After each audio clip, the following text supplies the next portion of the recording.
নমস্কার শ্রোতা বন্ধুরা, কাহিনী ক্লাসিক্সের আরও একটি পর্বে আপনাদের স্বাগত। আজ আমরা আপনাদের শোনাব শিবাঙ্গনের কলমে রহস্যের সুরমাধুরী। এটি গোয়েন্দা অম্বরীশ সিরিজের ষষ্ঠ গল্প। আজকের গল্প পাঠ ও অদ্বৈতর চরিত্রে সৌরভ রায় এবং অভিক।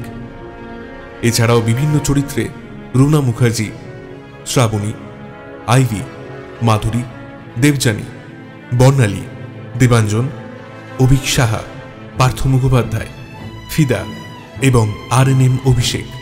গল্পের সূত্রধার আমি দেবাঞ্জন। গল্পে রয়েছে একের পর এক টুইস্ট। শেষ অবধি শুনবেন, কিন্তু গল্পটির সত্য কাহিনী ক্লাসিক্স দ্বারা সংরক্ষিত রয়েছে। Any digital copy of this content leading to piracy is an offense. Piracy করবেন না, পাইরেসি সাপোর্ট করবেন না। শুরু হচ্ছে আজকের গল্প গোয়েন্দা অম্বরীশ ও রহস্যের সুরমাধুরী।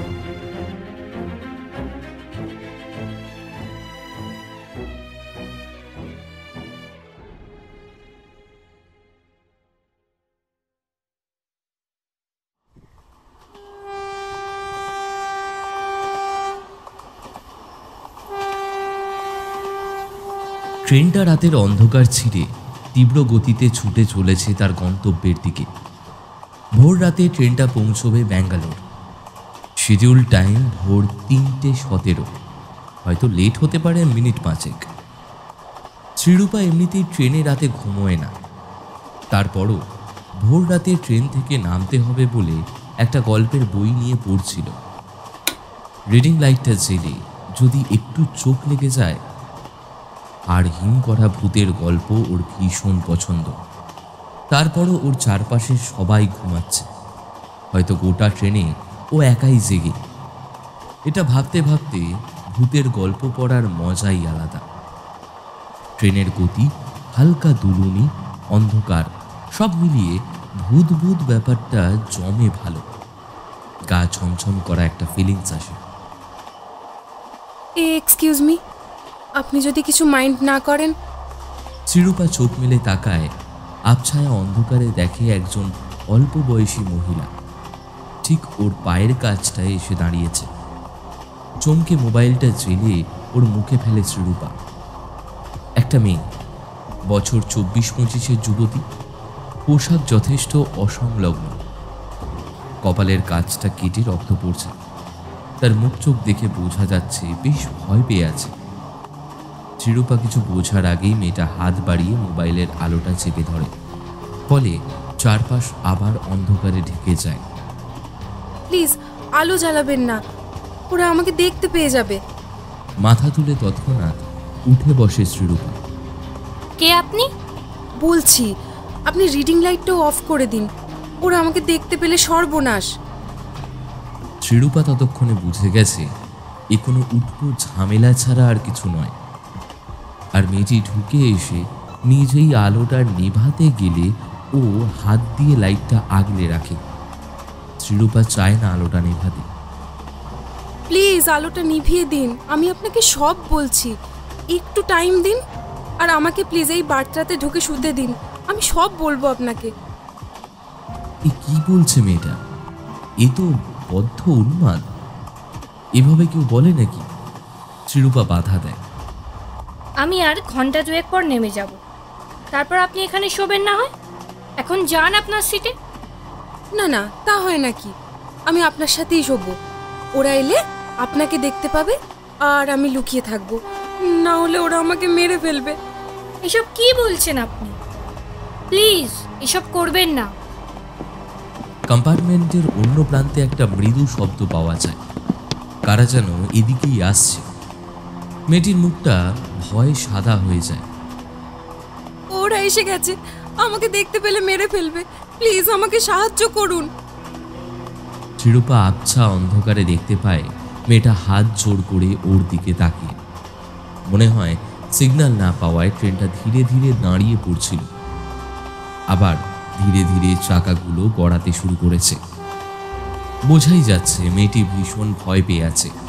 আর আগন্তুক দলটিও ক্রমে কাছে এগিয়ে আসছে। আর মেয়েটি ততই ভয়ে সিঁটিয়ে যাচ্ছে। শেষে কোনো উপায়ান্তর না দেখে মেয়েটি হঠাৎ শ্রীরূপার বার্থের নিচে ঢুকে আত্মগোপন করার চেষ্টা করে, কোনোভাবে নিজেকে লুকিয়ে রাখার চেষ্টা করে। শ্রীরূপা বুঝতে পেরেছে এইভাবে ওই মেয়েটা নিজেকে বাঁচাতে পারবে না লোকগুলোর থেকে।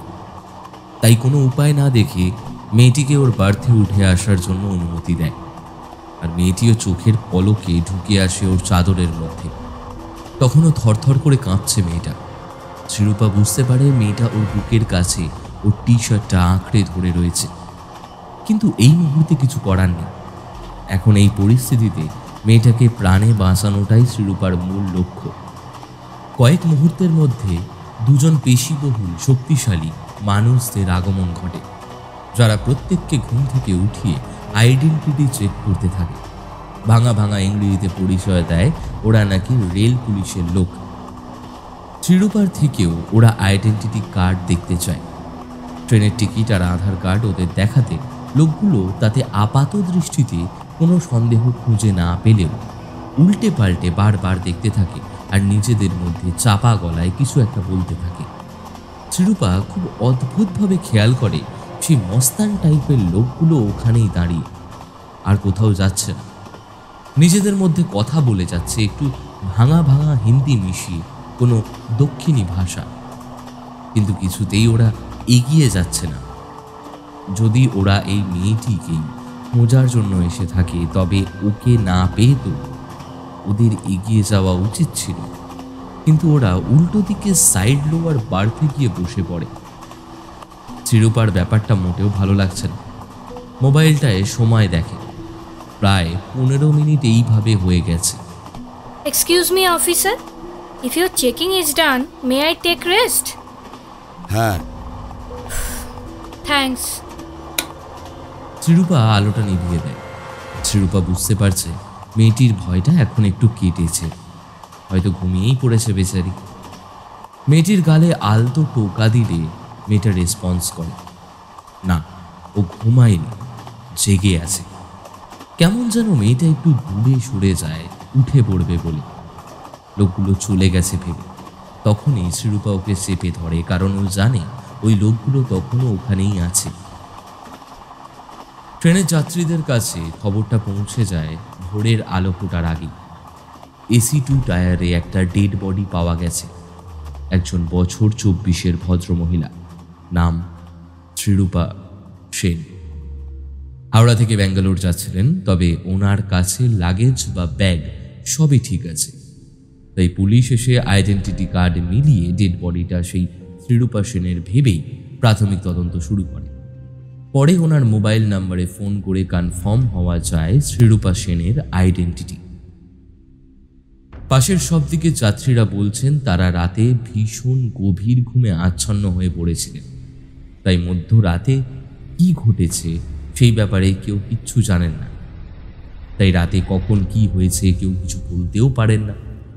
তবে সকলেই একটা ব্যাপার নিশ্চিত করেন যে ওই মহিলা যাত্রীর সাথে একটা বড় ভারী কোনো বাক্স ছিল, যাতে একটা খুব সুন্দর সরস্বতীর মূর্তি ছিল। বাকির লাগেজ সব ঠিকঠাক পাওয়া গেলেও ওই সরস্বতী মূর্তির বাক্সটা কোথাও পাওয়া যায় না।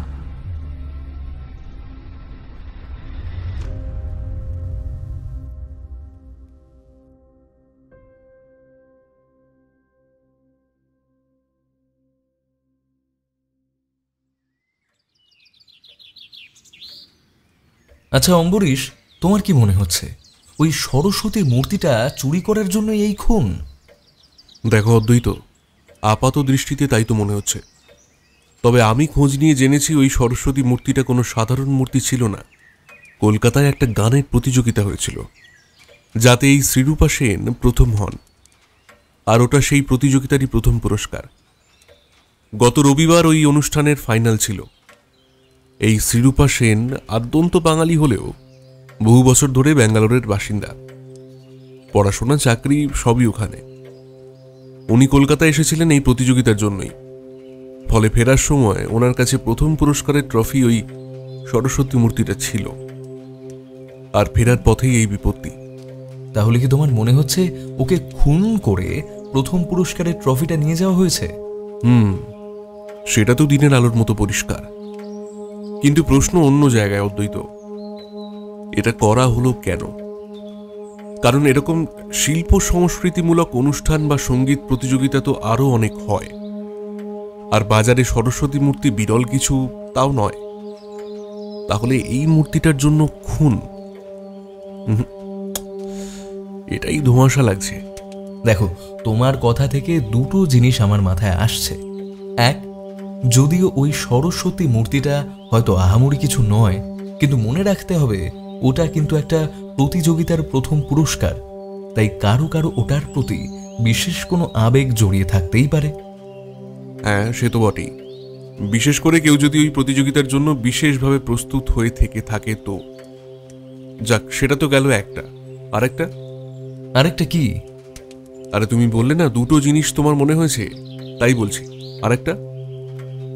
হ্যাঁ, আরেকটা ব্যাপার হলো, যদি শুধু সরস্বতী মূর্তিটা হাতানোর উদ্দেশ্য হতো, তবে সেটা তো ছিনিয়ে নেওয়াও যেত। ট্রেনে উঠে এত রিস্ক নিয়ে মূর্তিটা হাতানোর কি দরকার ছিল? আর শুধু ওই মূর্তিটা হাতানোর জন্য খুন করা হয়েছে, এটাও আমি ঠিক মেনে নিতে পারছি না। দাঁড়াও, আমি দেখছি কে এলো।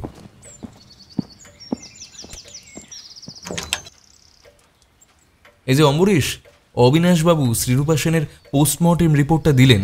মৃত্যুর কারণ দেখা যাচ্ছে একটা ভয়ঙ্কর বিষের প্রয়োগ, যার জন্য শ্রীরূপা সেনের শরীরে রক্ত প্রবাহ একেবারে বন্ধ হয়ে গেছে। সাধারণত এই ধরনের বিষ সরাসরি ইন্টারভেনাস অ্যাপ্লাই করতে হয়, কিন্তু এক্ষেত্রে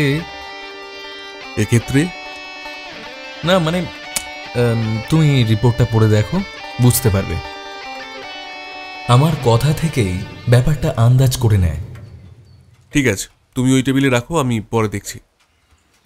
আমি এগিয়ে গিয়ে একটা চেয়ারে বসলাম। হ্যাঁ, বলো। না, বসো না, আমরা এক্ষুনি বেরোবো। আমি ঠিক বুঝতে পারছিলাম না আমরা কোথায় যাচ্ছি, তাই জিজ্ঞেস করলাম, বেরোবে? কোথায় গো? চলো, আপাতত সুচরিতা বন্দ্যোপাধ্যায়ের বাড়ি যাই, কুমোরটুলি পার্ক, তারপর ওখান থেকে সাদার্ন এভিনিউ। এই সুচরিতা বন্দ্যোপাধ্যায়কে? এই গানের কম্পিটিশনের দ্বিতীয় স্থানাধিকারিণী। দেখা যাক ওনার কাছে কিছু তথ্য পাওয়া যায় কিনা। এক কাপ করে কফি খেয়ে আমরা বেরিয়ে পড়লাম।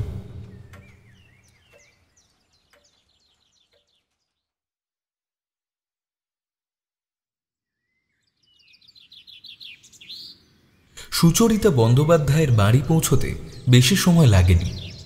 এসে আমরা দরজায় বেল বাজানোর পর একজন মাঝবয়সী ভদ্রমহিলা এসে দরজা খুলে দিলেন।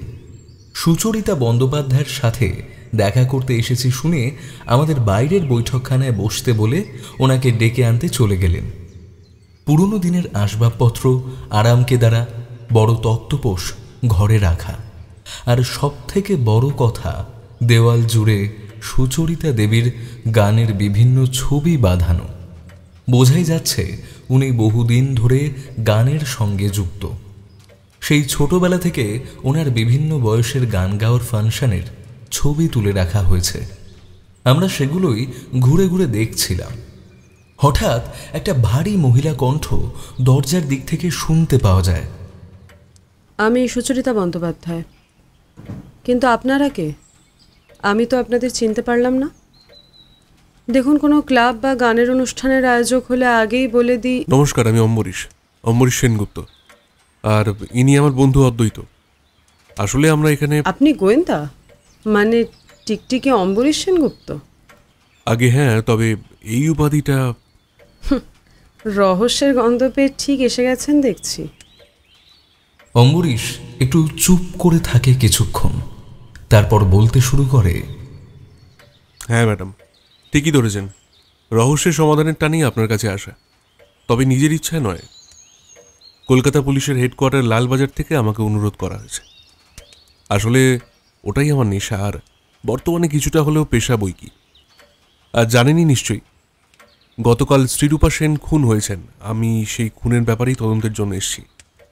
দেখুন, প্রথম কথা, শ্রীরূপা সেন নামের কাউকে আমি চিনি না, আর তার থেকেও বড় কথা, এই নামের কোনো মানুষের ব্যাপারে আমি কথা বলতে আগ্রহী নই।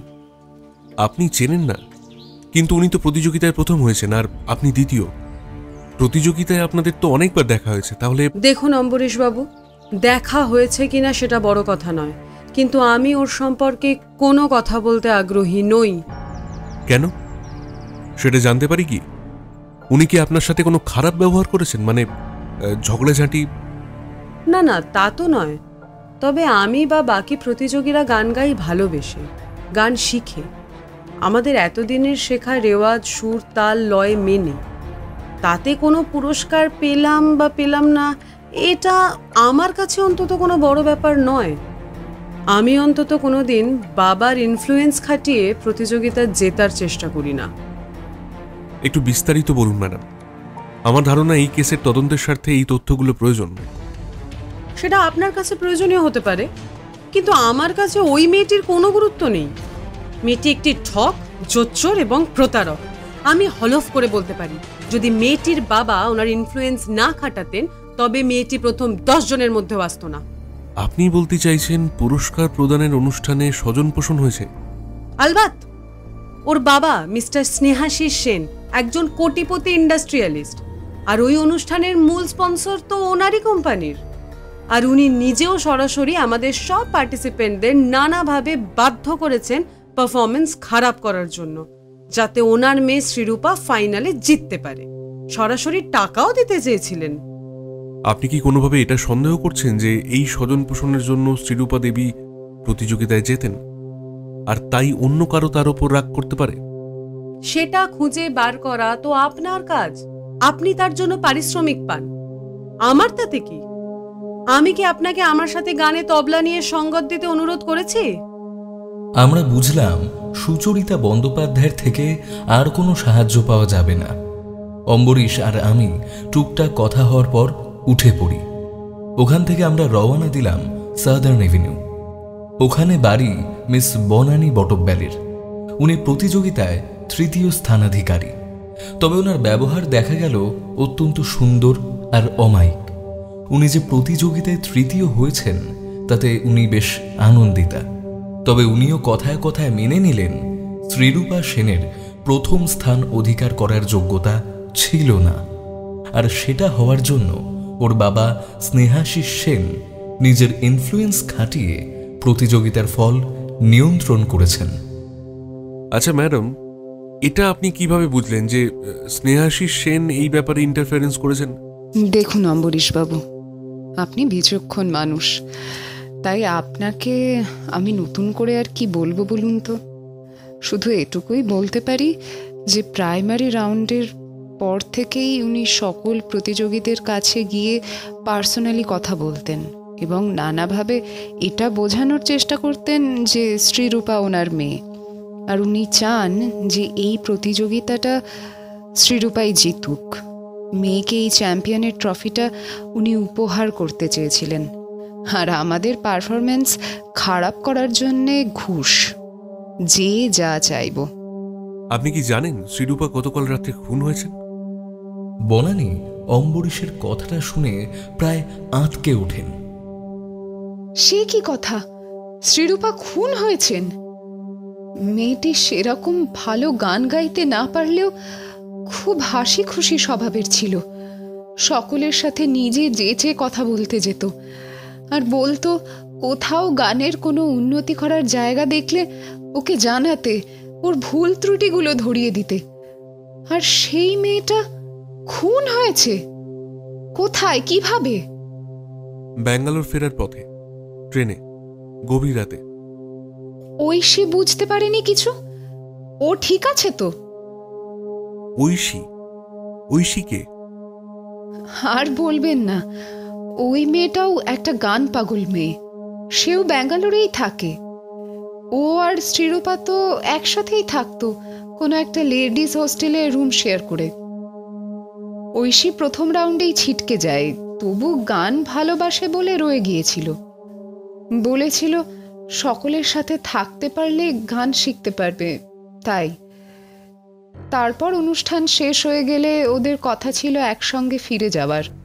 তার মানে ওই ঐশী নামের মেয়েটিও কাল ওর সাথে ট্রেনেই ছিল? হ্যাঁ, থাকারই তো কথা। ওদের তো একসাথেই ফিরে যাওয়ার কথা ছিল। ইনফ্যাক্ট পুরস্কার প্রদানের অনুষ্ঠানের পর যখন রাতের খাওয়া দাওয়া চলছিল, তখন শ্রীরূপাই তো বলছিল ঐশী থাকাতে ওর সুবিধাই হয়েছে। প্রথম পুরস্কারের ট্রফি সরস্বতী মূর্তিটা নিয়ে যেতে ওর সুবিধা হবে। আপনারা যদি ঐশীকে পান তবে খুব সুবিধা হবে আপনাদের। ওই দিন রাতে কি হয়েছিল সেটা জানতে পারবেন। আচ্ছা বনানী দেবী, একটা শেষ প্রশ্ন করব। এই যে শ্রীরূপা যোগ্য না হয়ে প্রথম পুরস্কার পেলেন, আর আপনারা যোগ্য হয়েও পেলেন না, এতে আপনাদের রাগ হচ্ছিল না শ্রীরূপা দেবীর ওপর? দেখুন অম্বরীশবাবু, নানা দেশীয় বা বিদেশীয় গানের প্রতিযোগিতায় আমি যোগ দিয়েছি। সেখানে যেমন প্রশংসা পেয়েছি দুহাত ভরে, তেমন নানা চক্রান্তের নিদর্শনও কিন্তু দেখেছি। তাই এগুলো এখন জীবনের অঙ্গ হয়ে গেছে বলতে পারেন। রাগ অভিমান কোনোটাই আর এই বয়সে এসে আমার মন ছুঁয়ে যায় না। আরে বাবা, বুড়ি তো হয়েই গেলাম, সেখানে এরা নতুন। আজ না হোক কাল ওদের তো জায়গা ছেড়ে দিতেই হবে, তাই না? আচ্ছা বুঝলাম। আর কারোর কথা কি আপনার মনে হয় যার রাগ হয়ে থাকতে পারে বলে আপনার মনে হয়েছিল? দেখুন, বিচারক মণ্ডলী যখন প্রথম 5 জনের মধ্যে শ্রীরূপার নাম ঘোষণা করে, তখনই আমরা বুঝি যে ন্যায্য বিচার হচ্ছে না। সেক্ষেত্রে সকলের মধ্যেই একটা চাপা উত্তেজনার সঞ্চার হচ্ছিল শ্রীরূপাকে কেন্দ্র করে। তবে সবাই তো একরকমভাবে মনের ভাব প্রকাশ করতে পারে না, তাই সকলের বহিঃপ্রকাশও এক হয় না।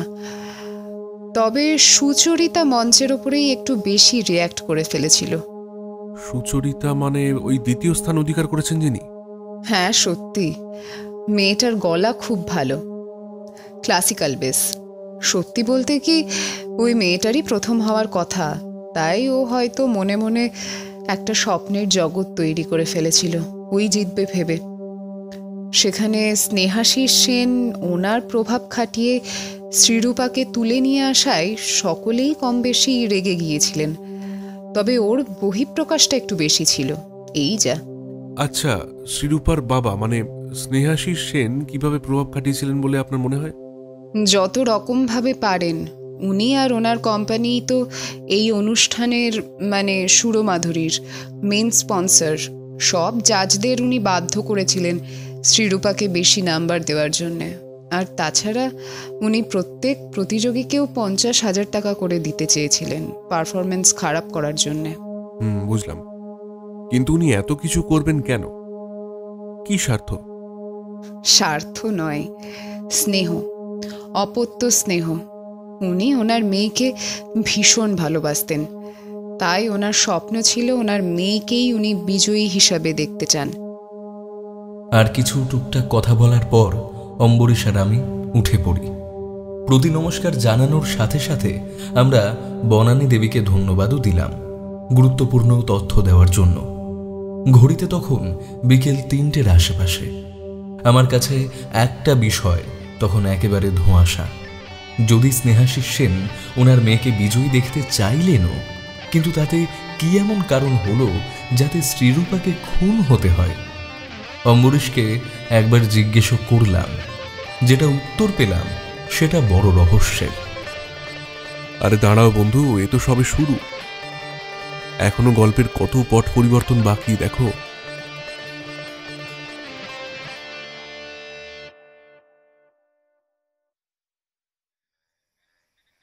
স্যার, আপনি কি ঘরে আছেন? আমি কি আসবো? এসো। দরজাটা ধীরে ধীরে ফাঁক করে ঘরে ঢুকে আসে এক তরুণী। ঘরটা অন্ধকার, শুধু টেবিলের ওপর একটা টেবিল ল্যাম্প জ্বলছে। স্যার, ঘরে আলো জ্বালাননি কেন? আমি জ্বেলে দেব? তার কোনো প্রয়োজন নেই। কেন এসেছো সেটা বলো। মানে স্যার, আমার টাকাটা। হ্যাঁ, তোমার সাথে কত টাকার কথা হয়েছিল জানো? স্যার 10 লক্ষ আপনি বলেছিলেন। আসলে আমার বোনের চিকিৎসার জন্য। হ্যাঁ, তা তো ঠিকই। তুমি তোমার কাজটা একদম ঠিকঠাক করেছো, তাই তোমার টাকাটা তো তোমাকে দিতেই হবে। অনেক ধন্যবাদ স্যার। আসলে বোনের চিকিৎসার জন্য টাকাটা খুব দরকার, মানে বুঝতেই তো পারছেন। তবে তবে স্যার, একটা জিনিস আমি বুঝতে পারলাম না, শ্রীরূপা সেনের থেকে ওই ফার্স্ট প্রাইজের সরস্বতী মূর্তিটা আনার জন্য আপনি এত কেন আগ্রহী হলেন? আমাকে এত টাকা দিয়ে? জানো নিশা, যদিও আমি আমার ব্যক্তিগত ব্যাপারে কারোর নাক গলানো পছন্দ করি না, তাও সরি স্যার, আসলে আমি মানে এমনি। না না, ইটস ওকে। অন্য কেউ হলে আলাদা কথা। তুমি আমায় এত বড় হেল্প করেছো, তুমি না থাকলে তো আমি মূর্তিটা পেতামই না, তাই না? আসলে ওটা আমি আমার মায়ের জন্য নিলাম। আমার মা তো খুব ধার্মিক মানুষ। উনি সেদিন স্বপ্নে ঠিক এইরকমই একটা সরস্বতী মূর্তি দেখেছেন, আমাকে বলেছিলেন। আমি তাই ওটা নেওয়ার জন্য। হ্যাঁ স্যার, বুঝতে পারছি, কিন্তু এরকম মূর্তি তো আরও অনেক পাওয়া যেত, হয়তো এর থেকেও আরও ভালো। সেখানে শুধু মূর্তিটার জন্য শ্রীরূপা সেনকে মার্ডার। স্যারের গলাটা এবার ভীষণ কর্কশ শোনায়। Nisha, don't you think that you are crossing your limit? Extremely sorry sir, আমি মানে এমনি। ঠিক আছে, আজ অনেক রাত হয়ে গেছে, তুমি আজকে এসো। কাল সকালে আমার অফিসে এসো, তোমার টাকাটা নিয়ে যাবে। ওকে, থ্যাংক ইউ স্যার। আমি এখন আসছি, কাল আমি অফিসে এসে টাকাটা নিয়ে যাব। Good night sir. নিশা বেরিয়ে আসে বিখ্যাত হীরক ব্যবসায়ী সুনন্দ সেনের ঘর থেকে। উনি ওনার ব্যবসায়িক কাজের জন্য দুদিনের জন্য কলকাতায় এসছেন। আগামী পরশু উনি আবার ফিরে যাবেন ফ্রান্সে ওনার বাড়িতে। মাঝে উনি চিফ গেস্ট হিসাবে গিয়েছিলেন ওই গানের প্রতিযোগিতায় কয়েক ঘন্টার জন্য। ওখানকার স্পন্সর স্নেহাশিস সেন ওনার বিশেষ বন্ধু। মূলত ওনার আমন্ত্রণে সুনন্দ সেন ওখানে গিয়েছিলেন। নিশা এগিয়ে আসে লিফটের দিকে। ওকে বাড়ি যেতে হবে। অমিত নিচে অপেক্ষা করে আছে। সুনন্দ সেনের ঘর থেকে বেরোবার পরই ওর সাথে কথা হয়েছে। নিশা ওর থেকে প্রায় মিনিট 5 সময় চেয়ে নিয়েছে। তাড়াতাড়ি ওকে যেতে হবে, মাঝে আর একটা কাজ বাকি। কলকাতার অতি হাই ফাই স্ট্যান্ডার্ড 5 স্টার হোটেলে এসে উঠেছেন সুনন্দ সেন। হোটেলের 6th ফ্লোরে ওনার রুম। নিশা প্রায় ছুটে এসে লিফটের কাছে পৌঁছয়। লিফটের মধ্যে ঢুকে প্রেস করে দেয় 2nd ফ্লোর। লিফট থেকে বেরিয়ে প্রায় ছুটে যায় রুম নাম্বার 202-এর দিকে। হোটেলের করিডোরে একমাত্র ওর পায়ের আওয়াজ ভেসে আসছে।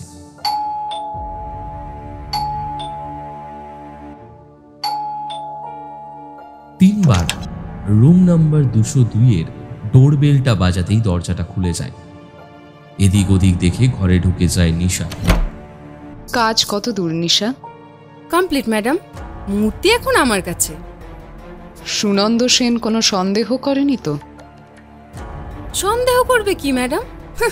উনি তো বুঝতেই পারেননি ওনার লোকের সামনেই আমি শ্রীরূপা সেনের থেকে সরস্বতী মূর্তিটা নিয়ে ট্রেন থেকে নামি। আর ওনার তাই সন্দেহ করার কোনো অবকাশও নেই। ও কিছু সন্দেহ করেনি এটা হতেই পারে না। ও শেয়ালের থেকেও বেশি ক্ষুরোধার বুদ্ধি ধরে।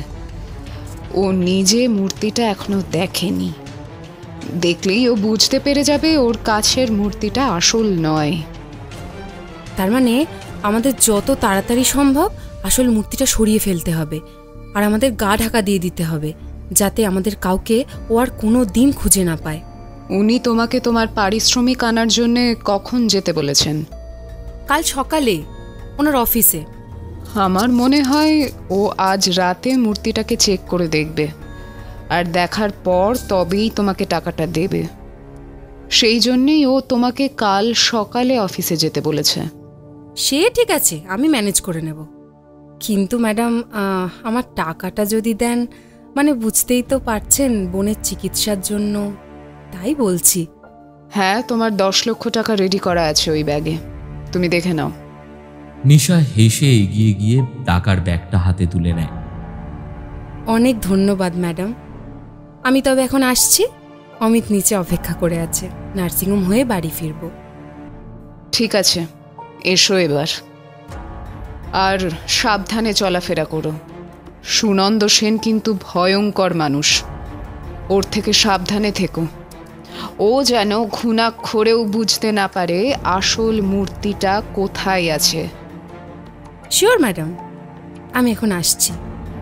ঘর থেকে বেরিয়ে সিঁড়ি দিয়ে নিচে নেমে আসে নিশা। গেটের বাইরেই অমিত অপেক্ষায় দাঁড়িয়ে। কিরে, কত সময় লাগে তোর? বললি তো 5 মিনিট, আর এখন কটা বাজে? এত দেরি করে এলি তুই? তারা লাগায় নিশা। চল তো, আর ঝগড়া করিস না। লিফটে নামছিলাম, মাঝপথে লিফটে কি জানি কি একটা প্রবলেম হলো, তাই নেমে বাকি রাস্তা সিঁড়ি দিয়ে এলাম, তাই একটু দেরি হয়ে গেল রে। আর চল, আমাকে আজ কিন্তু বিরিয়ানি খাওয়াতে হবে। জো হুকুম রানী সাহেবা। মটন বিরিয়ানি, চিকেন চাপ আর 1 বোতল স্প্রাইট চলবে তো? অমিত যেন ঠিক ওর মনের কথাটাই বলেছে। খুব খিদেও পেয়েছে। ওরা হাঁটা দেয় বড় রাস্তার দিকে।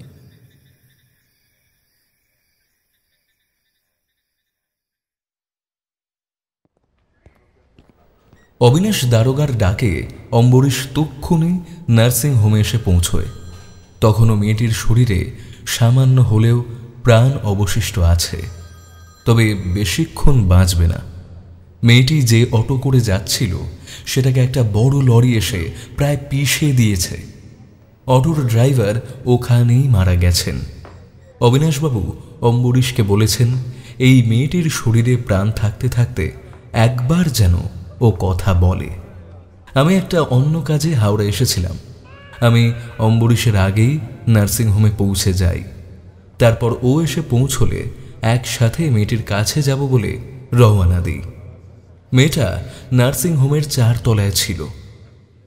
অবিনাশবাবু আমাকে হঠাৎ ডেকে পাঠালেন কেন? কি হয়েছে? স্যার, একটি মেয়ের অ্যাক্সিডেন্ট হয়েছে, বাঁচবে না, খুব মারাত্মক ইনজুরি। তাই আমার মনে হলো মেয়েটা মারা যাওয়ার আগে যদি আপনি একবার ওর সঙ্গে কথা বলেন। কিন্তু হঠাৎ এরকম আর্জেন্ট তলব, আমি তো কিছুই বুঝতে পারছি না। আমার কেন জানি না মনে হচ্ছে শ্রীরূপা সেনের মার্ডারের সঙ্গে মেয়েটার মার্ডার কোনোভাবে কানেক্টেড। আপনার এটা কেন মনে হলো অবিনাশবাবু? এই মেয়েটা খুব জড়ানো গলায় কোনো একটা সরস্বতী মূর্তির কথা বলছে, আর বলছে ও যে পাপ করেছে তারই নাকি শাস্তি পাচ্ছে। মেয়েটার নাম ঠিকানা কিছু খোঁজ পেয়েছেন? হ্যাঁ, ওর ব্যাগ থেকে ওর যা কাগজপত্র পাওয়া গেছে তাতে জানা গেছে ওর নাম নিশা ব্যানার্জি, ঠাকুরপুকুরে থাকে। আমি ওর ব্যাগ থেকে ওর ঠিকানা আর ফোন নম্বর নিয়ে ওর বাড়িতে ফোন করেছিলাম। ওর মা আর বোন আছে, বাবা নেই। বোনটিও ভীষণ অসুস্থ। অম্বরীশ আমাকে ইশারা করলে আমি বুঝতে পারি আমাকে কি করতে হবে। আমি রেলওয়েজের কেন্দ্রীয় দপ্তর থেকে ওই দিন ওই ট্রেনের রিজার্ভেশন যাত্রীদের লিস্ট আনতে গেছিলাম। আমার হাতে সেটাই ধরা ছিল। আমি তড়িঘড়ি লিস্টে চোখ বুলিয়ে নিই। আমার মনে হচ্ছে অবিনাশবাবুর সন্দেহ হয়তো ঠিক, কারণ লিস্টে সত্যি নিশা ব্যানার্জি, বয়স 24 নামের একটা রিজার্ভেশন রয়েছে। এসি 2 বগিতে 24 নম্বর সিট, আর একই কম্পার্টমেন্টে শ্রীরূপা সেনের রিজার্ভেশন ছিল 48 নম্বর সিটে। তার মানে এই মেয়েটি হয়তো শ্রীরূপা সেনের খুন বা সরস্বতী মূর্তির চুরি যাওয়ার ব্যাপারে কিছু জানলেও জানতে পারে। কিন্তু আমরা ওপরে ওর বেড পর্যন্ত পৌঁছানোর আগেই নিশা শেষ নিঃশ্বাস ত্যাগ করেছিল। তাই মেয়েটির সাথে কথা বলা সম্ভব হয় না। এতটা এসেও নিশার সাথে কথা বলতে না পারায় আমরা একটু হতাশই হই। আর তখন ওর মা এসে পৌঁছে গেছেন, আর ততক্ষণে নিশা মারা যাওয়ার কথা শুনলে ভেঙে পড়তে পারেন বলে অম্বরীশের নির্দেশে ওনাকে অন্য জায়গায় নিয়ে গিয়ে বসানো হয়। অম্বরীশ কয়েক মুহূর্ত পরেই সেই ঘরে আসে, সাথে আমি। নমস্কার মাসিমা, আপনি হয়তো শুনেছেন নিশার একটা গুরুতর অ্যাক্সিডেন্ট হয়েছে। হ্যাঁ বাবা, ও এখন কেমন আছে? হ্যাঁ, এই তো ডাক্তারবাবু বললেন ওকে কিছু একটা টেস্ট করাতে নিয়ে গেছে, মিনিট 15 সময় লাগবে আবার বেডে আসতে। তাই তো আমি বললাম আপনার সাথে একটু কথা বলি। হ্যাঁ বাবা, কিন্তু তোমাকে তো ঠিক চিনতে পারলাম না। তুমি কি ওর? নমস্কার, আমি অম্বরীশ সেনগুপ্ত, শখের গোয়েন্দা বলতে পারেন। কেন গোয়েন্দা কেন? আমার মেয়ে কি কোনো খারাপ কাজ? ও এখন ঠিক আছে তো? আরে না না মাসিমা, তা নয়, আমি কোনো তদন্তের স্বার্থে আপনাকে বলছিলাম না। ওটা আসলে আমার নেশা। কিন্তু আমি আগে একজন রক্ত মাংসের মানুষ, তো আমি ওর অ্যাক্সিডেন্টটা হতে দেখি, তারপর আমি ওকে এখানে নিয়ে আসি। অনেক ধন্যবাদ বাবা, ঈশ্বর তোমার অনেক ভালো করুন। আসলে আমার 2 মেয়ে, ওদের বাবা মারা গেছে নিশার ছোটবেলায়। খুব কষ্ট করে ওদের মানুষ করেছি।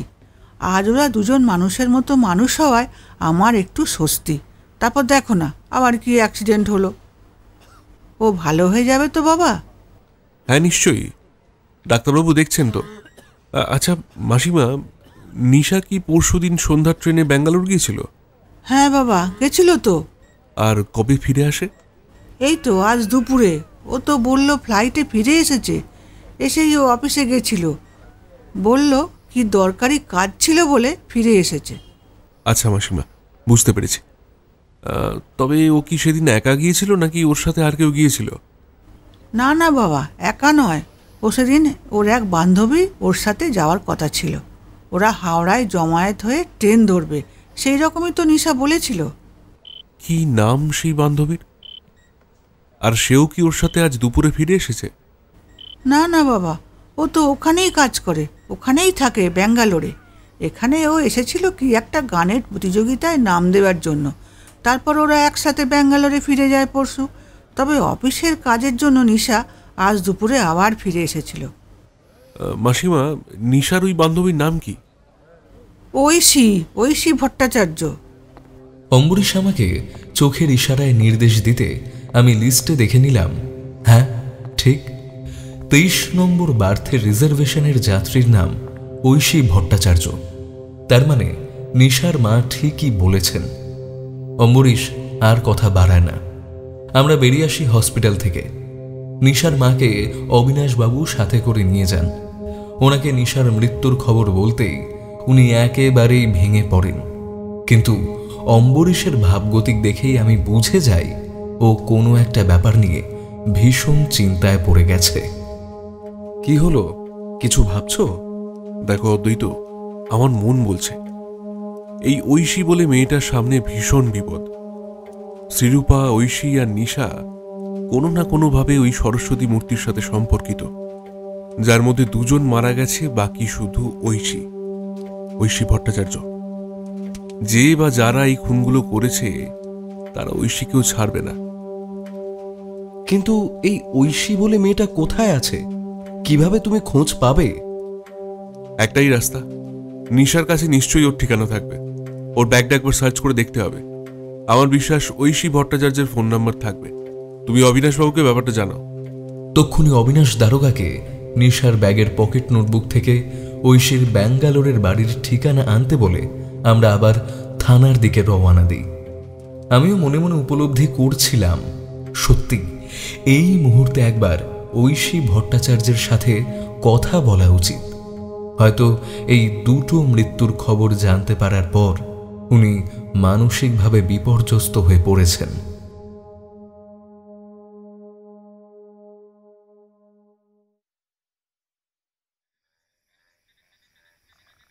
সেদিন অমাবস্যা। ঘুটঘুটে অন্ধকারের মধ্যে 2জন লোক ধীর পায়ে উঠে আসে মন্দির চত্বরে পা টিপে টিপে, যেন কেউ শুনতে না পায় তাদের আসা যাওয়ার পায়ের শব্দ।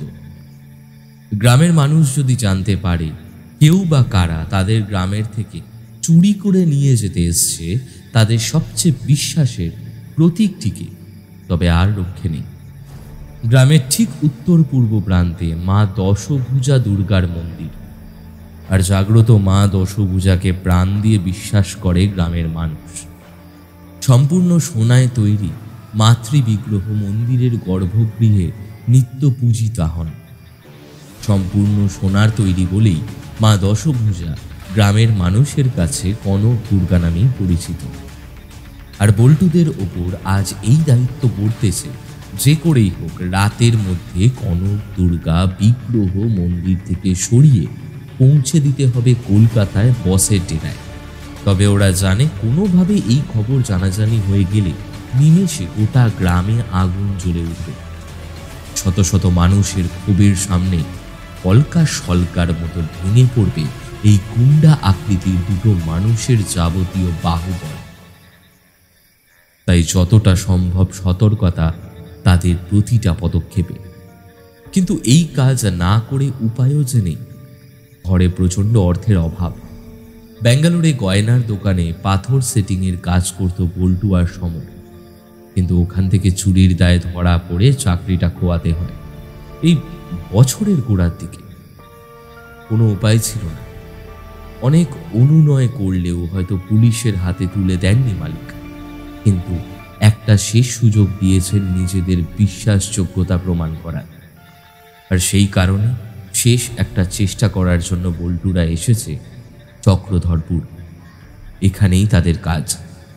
চক্রধরপুরে শতাব্দী প্রাচীন কনক দুর্গার মন্দিরে একটি আন্তর্জাতিক চোরা পাচার চক্রের সাথে ওদের মালিকের কথা হয়েছে। ওদের ওই কনক দুর্গার মূর্তিটি চাই, আর সেই কাজটাই বল্টুদের ওপর দিয়েছেন ওদের মালিক। আর সেই উদ্দেশ্যেই ওদের চক্রধরপুরে আসা। যদি ওরা সেটা পারে তবে ওদের কপালে আছে নগদ পুরস্কার, আর না পারলে মালিকের অফিস থেকে চিরতরে ছাঁটাই। আজ রাতে আমাবস্যা, ঘন ঘোর অন্ধকার রাতের মধ্যেই সোনার দুর্গা মূর্তি নিয়ে সন্তর্পণে ফিরে যেতে হবে কলকাতায়। ওখানে মালিকের অন্য একটা লোক থাকবে। তাদের হাতে কনক দুর্গা মূর্তি পৌঁছে দিয়ে তবে ওদের কাজ শেষ হবে। মালিক বলেছেন ওরা যদি ঠিকভাবে কাজটা করে দিতে পারে তবে ওদের দুজনকে 10-20 টাকা করে ওদের মালিক দেবেন। বল্টুরা জানে এই কাজ পাপের, কিন্তু অভাবের সংসার পাপ পুণ্য বোঝে না। উনুনে বসানো হাঁড়ি আর তার দিকে বুভুক্ষ চোখে তাকিয়ে থাকা মানুষগুলো ন্যায্য বিচারবোধ ভুলিয়ে দেয়। আর সেই কারণেই বল্টুরাও রাজি হয়ে গেছে কনক দুর্গার মূর্তি চুরি করে বিদেশে পাচার করার জন্য। আসলে তো এটা অনেক বড় কাজ, তার সামান্যই অংশ করতে হবে বল্টুকে। যাই হোক, অভাবের তাড়নায় হোক বা চুরি করার স্বভাবে রাজি যখন ওরা হয়েছে তখন আর পেছন ফিরে তাকানোর উপায় নেই। হাতের ঝোলানো চাবির গোছা থেকে দু একটা চেষ্টা করতেই হঠাৎ করে খুলে যায় মন্দিরের বড় পুরনো দিনের জং ধরা তালা। একটু ফাঁক করে দরজাটা ঠেলে ভেতরে ঢুকে আসে বল্টুরা। এখানেই ওদের কাজ, নিজেদের প্রমাণ করার শেষ সুযোগ।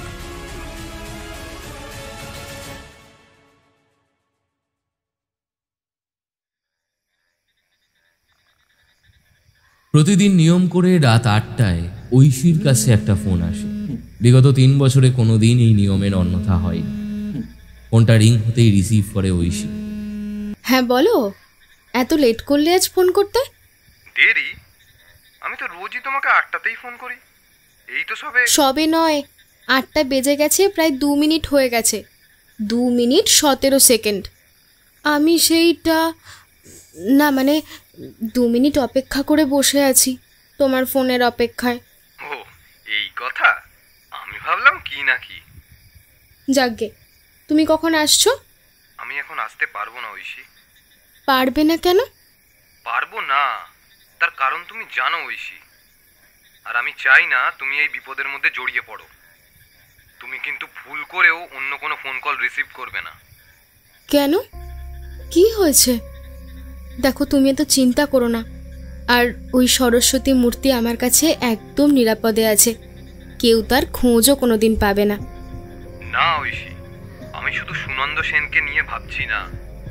আমার কাছে খবর আছে গোয়েন্দা অম্বরীশ সেনগুপ্ত এই কেসটায় ঢুকে পড়েছে। আর আমি নিজে চোখে দেখেছি নিশাকে যে হসপিটালে রাখা হয়েছিল সেখানে ও ওর অ্যাসিস্ট্যান্ট অদ্বৈতকে নিয়ে পৌঁছে গেছে। সে কি, নিশা কি ওকে কিছু বলে ফেলেছে?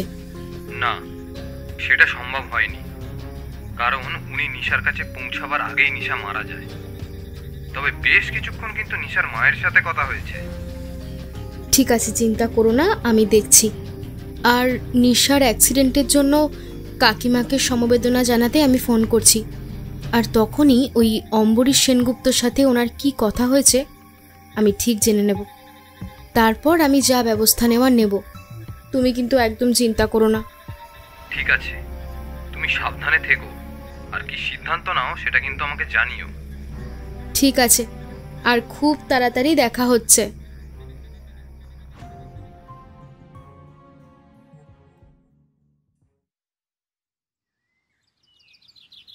সকালে উঠেই অম্বরীশ কোথাও বেরিয়ে গেছে।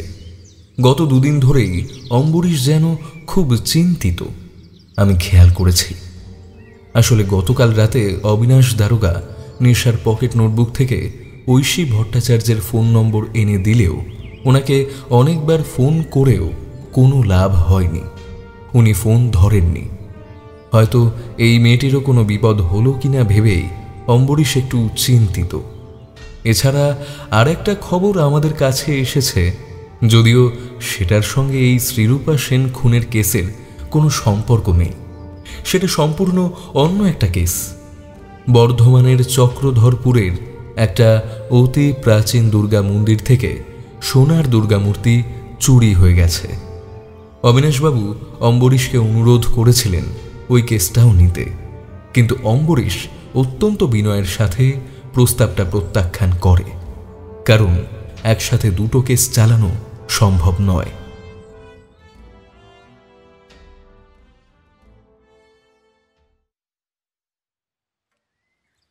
গতকাল অনেক রাতের ফ্লাইটে ঐশী কলকাতা এসে পৌঁছেছে ভুবনেশ্বর থেকে। অমিতকে বলাই ছিল ও একদম ভোর ভোর চলে এসছে হাওড়া ময়দানে অমিতের বাড়িতে। কিছুক্ষণ ওরা একান্তে সময় কাটিয়ে বেরিয়ে যাবে যে যার কাজে। পরবর্তী কাজের অগ্রগতি নিয়ে কিছু আলোচনা আজই ওদের করে নিতে হবে। আর তারপর ঐশীকে সুনন্দ সেনের অফিসে যেতে হবে ঠিক সকাল 10টায়। ঐশী, তুমি এত ঝটিকা সফরে কলকাতা এলে, আবার বলছো দুপুরের ফ্লাইটেই নাকি ব্যাঙ্গালোর ফিরে যাবে। মানে এভাবে আসার কি কোনো দরকার ছিল? আর কতটুকুই বা সময় আমরা একসাথে কাটাতে পারবো বলো তো? ভুলে যেও না অমিত, আমি কিন্তু তোমার সাথে সময় কাটাবো বলে আসিনি। আমি এসেছি দুটো কাজে। আর তুমি তো জানো অমিত, আমার কাছে আমার লক্ষ্যই শেষ কথা। হ্যাঁ, সে তো আমি জানি। আমার সাথে টাইম কাটানোর জন্য তোমার হাতে টাইম কোথায়? অমিত প্লিজ এরকম বলো না। দেখো, আমি তো যা করছি সবটা আমাদের ভবিষ্যতের কথা ভেবেই করছি। আর আমি এবার সত্যি দুটো কাজে এসেছি, বিশ্বাস করো। কোন দুটো কাজ? সুনন্দ সেনের থেকে নিশার পারিশ্রমিকের টাকাটা নেওয়া, আর দ্বিতীয় অম্বরীশ সেনগুপ্তকে আমাদের পথ থেকে চিরতরে সরিয়ে দেওয়া। ভালো করে ভেবে দেখো ঐশী, দুটো কাজই কিন্তু ভীষণই কঠিন। ঐশী ভট্টাচার্যর কাছে না কঠিন বলে কোনো কাজ হয় না অমিত। আমি জানি কাকে কিভাবে পথ থেকে সরাতে হয়। আর তাছাড়া নিশার পারিশ্রমিক তো ওর প্রাপ্য, আমি সেটাই আনতে যাব। 50 লক্ষ টাকা। কি বলছো ঐশী? নিশার সাথে তো সুনন্দ সেনের কথা হয়েছিল 10 লক্ষ টাকার। নিশা তো এমনিতেই মাথা মোটা ছিল, কিভাবে ডিল করতে হয় সেটাই ও জানতো না। তাই ও 10 লক্ষ টাকায় রাজি হয়েছিল। কিন্তু আমি তো আর নিশা নই, আমি ঐশী। আমি জানি কিভাবে টাকা আদায় করতে হয়। আর অম্বরীশ সেনগুপ্ত? দেখো আমি কি করি।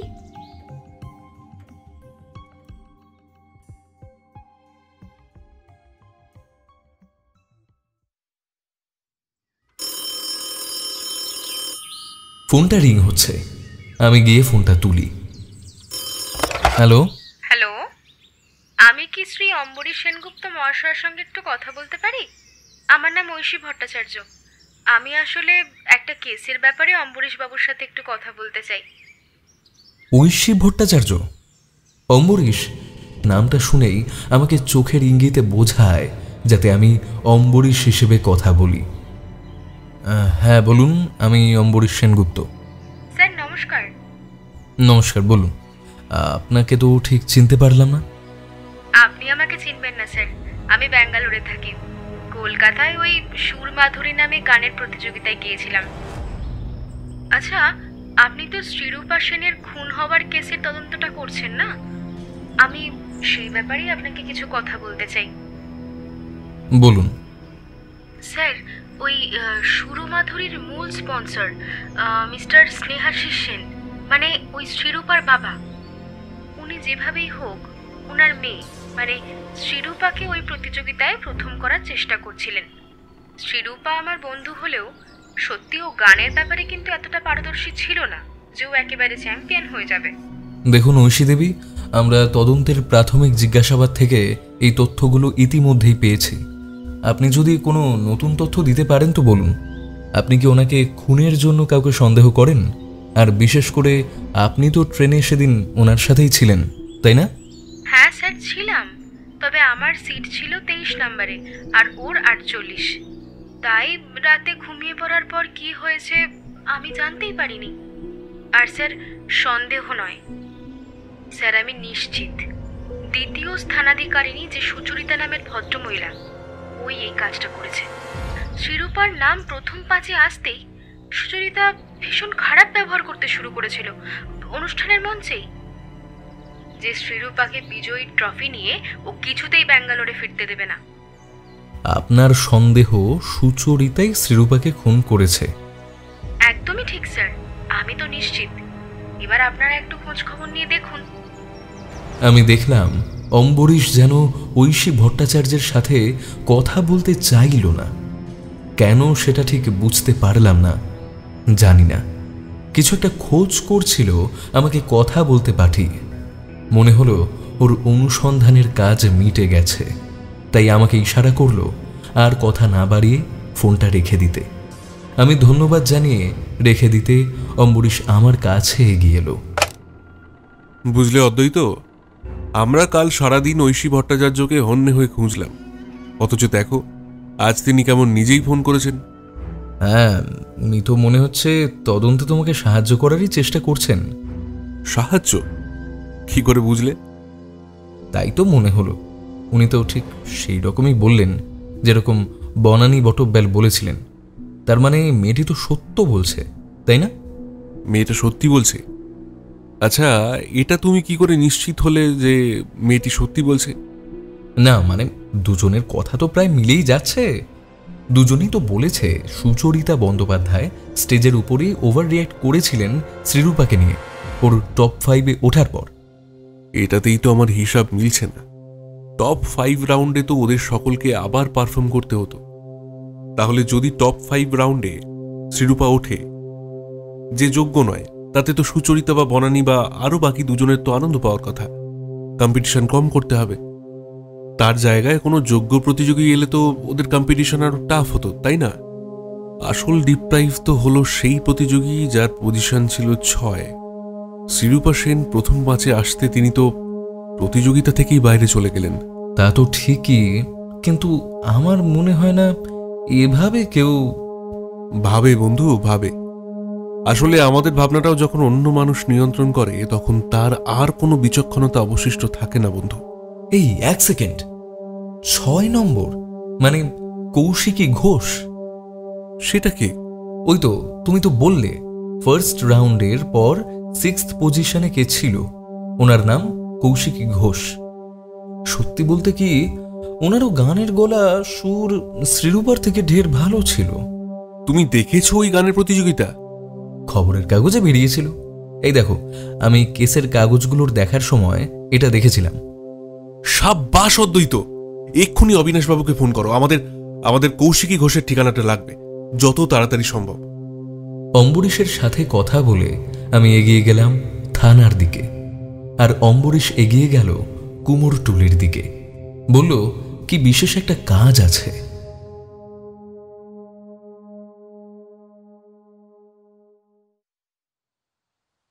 অম্বরীশবাবু বুঝতে পারেনি তো? আমাকে বুঝে ফেলবে অম্বরীশ সেনগুপ্ত? খেপেছো নাকি? ওকে না ব্যাপারটা পুরো গুলিয়ে দিয়েছি। সে এখন সুচরিতা বন্দ্যোপাধ্যায়ের পিছনে ছুটবে, খুনের প্রুফ জোগাড় করবে, আর তার মধ্যে আমি কলকাতার কাজ মিটিয়ে দুপুরের ফ্লাইটে সোজা ব্যাঙ্গালোর। আর সুনন্দ সেন, নিশার হয়ে তুমি যাবে? যাবই তো। 50 লাখ টাকা কি মুখের কথা নাকি? এত সহজে ছেড়ে দেওয়া যায়? দেখো ঐশী, বেশি লোভ না করাই ভালো, তাই নয় কি? আমার মনে হচ্ছে এবার খুব বড় একটা রিস্ক নেওয়া হয়ে যাচ্ছে। ঠিক বলেছ অমিত, একদম ঠিক বলেছ। আমি লাইফে কোনো রিস্ক না নিয়ে একদম বসে থাকবো আর এই দরিদ্রতার জীবন কাটাবো, আর মনে মনে আশা করব ভগবান এসে আমায় টাকার থলি দিয়ে যাবে। একদম সঠিক বলেছ তুমি। অমিত বুঝতে পারে এই সব সততা, মানবিকতা, চিন্তা ভাবনাগুলো ঐশীর কাছে একেবারেই অর্থহীন। ও এইসব একেবারেই পছন্দ করে না। ওর জীবনের লক্ষ্য শুধু টাকা। যেখান থেকে হোক, যেভাবে হোক, লক্ষ লক্ষ টাকা কামানোই ওর লক্ষ্য। আর তার জন্য ও যত খারাপ হতে হয় তত খারাপ হবে, যত নিচে নামতে হয় তত নিচে ও নামবে। ঐশী উঠে পড়ে। ও জানে এবার কাজ ওকে একাই করতে হবে। এখন ঘড়িতে বাজে 8:10। এখান থেকে সুনন্দ সেনের অফিস পৌঁছতে 1 ঘন্টা লাগবে, তাই আর সময় নষ্ট করা যাবে না। ঐশী উঠতে গেলে ওর হাতটা ধরে ফেলে Amit. Sorry Aishi. For what? আমার কথায় হয়তো তুমি দুঃখ পেলে। আমি আসলে... শোনো অমিত, আমাদের সামনে কিন্তু খুব কঠিন একটা পথ, তাই সেখানে আমাদের খুব বুঝে শুনে পা ফেলতে হবে। সুন্দর সেনের কেসটা আমি সামলে নেব, কিন্তু ভয় অম্বরীশ সেনগুপ্তকে। শোনো, এখন এসব কথা বলে সময় নষ্ট করো না, উঠে পড়ো। সামনে কিন্তু অনেক কঠিন লড়াই আছে। আমি সব রকম লড়াইয়ে তোমার পাশে আছি। ঐশী একদৃষ্টে তাকিয়ে থাকে অমিতের দিকে। সত্যি অমিত ওকে অনেক সাহায্য করে, কিন্তু ঐশী বোঝে অমিত এই সবই করে ওকে ভালোবাসার জন্য। কিন্তু ও যে এটা বুঝতে পারছে ঐশী অমিতের একটা প্রয়োজনীয়তা হলেও অমিত যে আর ঐশীর প্রয়োজনীয়তা নয়। নিশার মারা যাওয়ার সাথে সাথেই অমিতের প্রয়োজনীয়তা যে ফুরিয়ে গেছে ঐশীর কাছে। আচ্ছা অমিত, তুমি আমার কাছ থেকে কি চাও? আমি তোমাকে ভীষণ ভালোবাসি। এই সব কিছু মিটে গেলে আমরা একসাথে একটা ঘর বাঁধব। কেউ আমাদের আর ডিস্টার্ব করবে না, তাই না? ঐশী মৃদু হেসে অমিতের দিকে তাকায়। অমিত বোঝে এই হাসিটা যে ঐশীও সম্মতি। ঐশী হয়তো সেটাই বুঝিয়ে দিচ্ছে। ঘড়ির দিকে তাকিয়ে দেখে ঐশী 8:30। এখনই না বেরোতে পারলে সুনন্দ সেনের কাছে টাকাটা পাওয়া যাবে না। নিজেকে নিয়ন্ত্রণ করে ঐশী এখনই চায়নি কাজটা করতে। আর কিছুদিন হয়তো অমিতকে বাঁচিয়ে রাখা যেত, কিন্তু এটাও জানে আজ না হোক কাল ওকে এটা করতেই হতো। অমিতের এই সংসারী মনোভাব যে ঐশীকে ওর লক্ষ্য পূরণ করতে দেবে না সেটাও বিলক্ষণ জানে। ঐশী ঝুঁকে পড়ে অমিতের দিকে। চুম্বনে লিপ্ত অমিতের অজান্তে ইঞ্জেকশনের সিরিঞ্জটা সরাসরি ও ঢুকিয়ে দেয় অমিতের কাঁধে। 1, 2, 3। বড়জোর আর কয়েক সেকেন্ড ছটফট করে স্থির হয়ে যায় অমিতের দেহটা।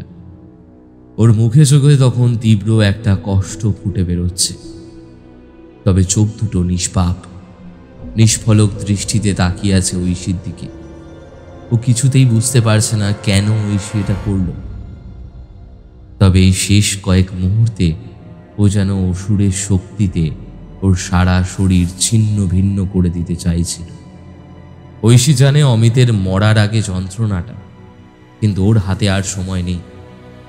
উঠে পড়ে, বাথরুমে গিয়ে ফ্রেশ হয়ে নেয় ঐশী। জামা কাপড় ঠিক করে নিয়ে বেরিয়ে আসে অমিতের বাড়ি থেকে। ওকে যেতে হবে বিধাননগর, সুনন্দ সেনের অফিসে।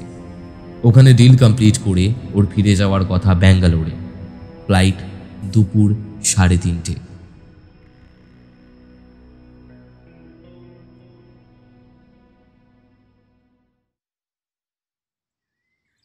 অম্বরীশ কুমোরটুলি থেকে বেশ কয়েকটা ছবি হাতে নিয়ে বেরিয়ে আসে। ওর বিখ্যাত মৃৎশিল্পী শ্রী ভুবনেশ্বর পালের কাছে একটা বিশেষ দরকারি কাজে এসেছিল। এই ভুবনেশ্বর পালই সুরমাধুরীর সরস্বতী মূর্তিটা তৈরি করেছেন। বর্ধমানের মন্দির থেকে চুরি যাওয়া কনক দুর্গার বিগ্রহের উপর কয়েকটা ব্যাপার ওকে ভুবনেশ্বরবাবু বুঝিয়ে দিয়েছেন। এই কনক দুর্গার মূর্তির সাথে ওই গানের প্রতিযোগিতা সুরমাধুরীর প্রথম পুরস্কারের সরস্বতী মূর্তির একটা অসাধারণ সাদৃশ্য। মূর্তিতে মা দুর্গা সরাসরি উলম্বভাবে ত্রিশূল ধরে মহিষাসুরকে বধ করছেন, তবে কোনো সিংহ নেই। আর সবথেকে বড় কথা, রেকর্ড বলছে দুটি মূর্তির উচ্চতা একদম 3 ফুট 3.5 ইঞ্চি। আর সবথেকে বড় কথা হলো সরস্বতী মূর্তির মাথার দুপাশে অষ্টনাগ তার ফনা দিয়ে আচ্ছাদন করে রেখেছে। আর ঠিক এটাই অম্বরীশ বুঝতে পারছিল না। সরস্বতী মূর্তির সাথে বিষ্ণুর অষ্টনাগ যেন ঠিক মিলছে না, কেমন একটা ছন্দহীন মনে হচ্ছে ব্যাপারটা। আর সরস্বতীর বাহন হাঁসটিও যেন কেমন বেমানান। আর এই সব ব্যাপারগুলো নিয়ে কথা বলতেই ভুবনেশ্বর বাবুর কাছে এসেছিল অম্বরীশ। উনি অম্বরীশকে বলেছেন, যদিও আধুনিক শিল্প সংস্কৃতি আবহে যে কোনো মূর্তি তৈরি করা যায়, কিন্তু এই কনক দুর্গা আর সরস্বতী মূর্তি দুটির সাদৃশ্য দেখে উনি প্রায় নিশ্চিত এই কনক দুর্গা মূর্তিকেই সামান্য পরিবর্তন করে সরস্বতী মূর্তি তৈরি করা হয়েছে। তারপর সোনালি রঙের প্রলেপ দেওয়া হয়েছে, তাই দশভুজার উলম্ব ত্রিশূল পরিবর্তিত হয়েছে রুদ্রবীণায়, মহিষমুণ্ড হয়েছে রাজহংস, আর বাকি 8টা হাত হয়েছে অষ্টনাগের 8টা ফনা। আর এই সবটাই করা হয়েছে ফাইবার গ্লাস দিয়ে, যার থেকে সহজেই ফাইবার গ্লাসগুলো সরিয়ে দিলে রয়ে যাবে আসল সোনার তৈরি কনক দুর্গা। আন্তর্জাতিক বাজারে আজ যার দাম কয়েক কোটি টাকার কম নয়।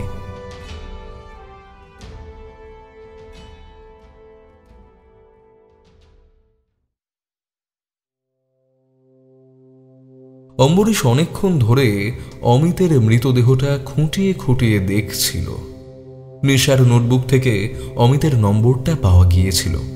সাথে হোটেলের রিসেপশনিস্ট বলেছেন, নিশা অমিত নামের কাউকে ফোনে বলে মিনিট 5 জন্য অপেক্ষা করতে। এর অর্থ ওই কথা হওয়ার পর ওর অমিতের সাথে দেখা করার কথা ছিল, কিন্তু তার মাত্র মিনিট 15 ভিতর নিশার অটোর অ্যাক্সিডেন্ট হলেও অমিত সেখানে ছিল না। এই ব্যাপারটা কিছুতেই অম্বরীশ মেনে নিতে পারছিল না। তাই আজ সকাল সকাল ঠিকানা সংগ্রহ করে অমিতের বাড়ি পৌঁছে যাই আমরা, কিন্তু শেষ রক্ষা হলো না। আমরা আসার আগেই কেউ অমিতকে খুন করে চলে গেছে। অম্বরীশ, একটা জিনিস খেয়াল করেছো? এক্ষেত্রেও কিন্তু খুন করার পদ্ধতি একই, সেই বিষের প্রয়োগ করা হয়েছে যেটা শ্রীরূপা সেনের ক্ষেত্রে করা হয়েছিল। অম্বরীশ কিছু বলল না। আমি খেয়াল করে দেখলাম ও গম্ভীরভাবে এক দৃষ্টে অমিতের শরীরটা দেখছে। হাঁটতে কি যেন একটা দেখতে পেল অম্বরীশ। প্রায় শশব্যস্ত হয়ে উঠে ঝুঁকে পড়ে ওর মুখের কাছটায় দেখতে থাকে, আর আমায় ডাক দেয়, অদ্বৈত, একবার তাড়াতাড়ি এখানে এসো তো। আমি এগিয়ে যেতেই আমাকে অমিতের মুখের দিকে আঙুল নির্দেশ করে। ডেড বডিটার দাঁতগুলো ভালো করে দেখো তো। আমি অবাক হয়ে দেখলাম অমিতের দাঁতগুলোতে কিছু একটা চকচক করছে, যেন গ্লিটার পেনে যে কালি থাকে সেই রকম কিছু। এগুলো কি অম্বরীশ? চিকমিক করছে, দেখে তো গ্লিটার পেনের কালি বলে মনে হচ্ছে। চিকমিকে দেখে গ্লিটার পেন মনে হচ্ছে, কিন্তু আশেপাশে তো কোথাও এরকম পেন দেখছি না। আর থাকলেও সেটা মুখে নিয়ে চিবানোর মতো বয়স এখন অন্তত অমিতের নেই। তাহলে ভাবো, আর কোন জিনিসে এই ধরনের গ্লিটার ব্যবহার করা হয়? ছোটদের হাতের কাজ, খেলনা। নেক্সট, এখানে কোনো বাচ্চাদের খেলনা থাকার কথা নয়। ঘরটা দেখে বোঝাই যাচ্ছে অমিত এখানে একাই থাকতো। মহিলাদের ব্যবহারের সাজের জিনিস, যেমন ধরো লিপস্টিক বা নেল পলিশ। গুড আইডিয়া, এটা হতে পারে। কারণ কেউ না কেউ তো এখানে ছিল যে এই বিষটা প্রয়োগ করেছে, আর সেটা কোনো মহিলা হতে পারে। কিন্তু তাতে প্রশ্ন একটা থেকেই যায়। নিজের মনে মনে অস্ফুট স্বরে বলতে লাগলো, কেউ এখানে এসেছিল যার সাথে অমিতের শারীরিক সম্বন্ধ ছিল, আর খুব সম্ভবত সেই যাবার সময় ওকে খুন করেছে। কিন্তু কেন? যদি অমিত নিশার প্রেমিক হয়ে থাকে, তাহলে এই মেয়েটা কি যে এখানে এসেছিল, যাকে অমিত চিনত, আর সে এতটাই ধূর্ত অমিতের ঘর থেকে যাওয়ার সময় সে তার অস্তিত্বের সব প্রমাণ মুছে দিয়ে গেছে। শুধু যেটা খেয়াল করেনি সেটা হলো তার হাত বা পায়ের নেল পলিশ থেকে অমিতের মুখে রয়ে যাওয়া কিছুটা গ্লিটারের চিকমিকে অংশ। আর সে এতটাই ধূর্ত, কাজ মিটে গেলে সে অমিতকে তার পথ থেকে সরিয়ে দিয়েছে। অদ্বৈত, এক্ষুনি একবার অবিনাশবাবুর কাছে গিয়ে নিশার ব্যাগটা দেখো তো। আমার যেন মন বলছে ওর ব্যাগে একটা ছবির অ্যালবাম আমি দেখেছিলাম, যাতে চিকমিকে গ্লিটারিং নেল পলিশ পরা কেউ একজন ছিল।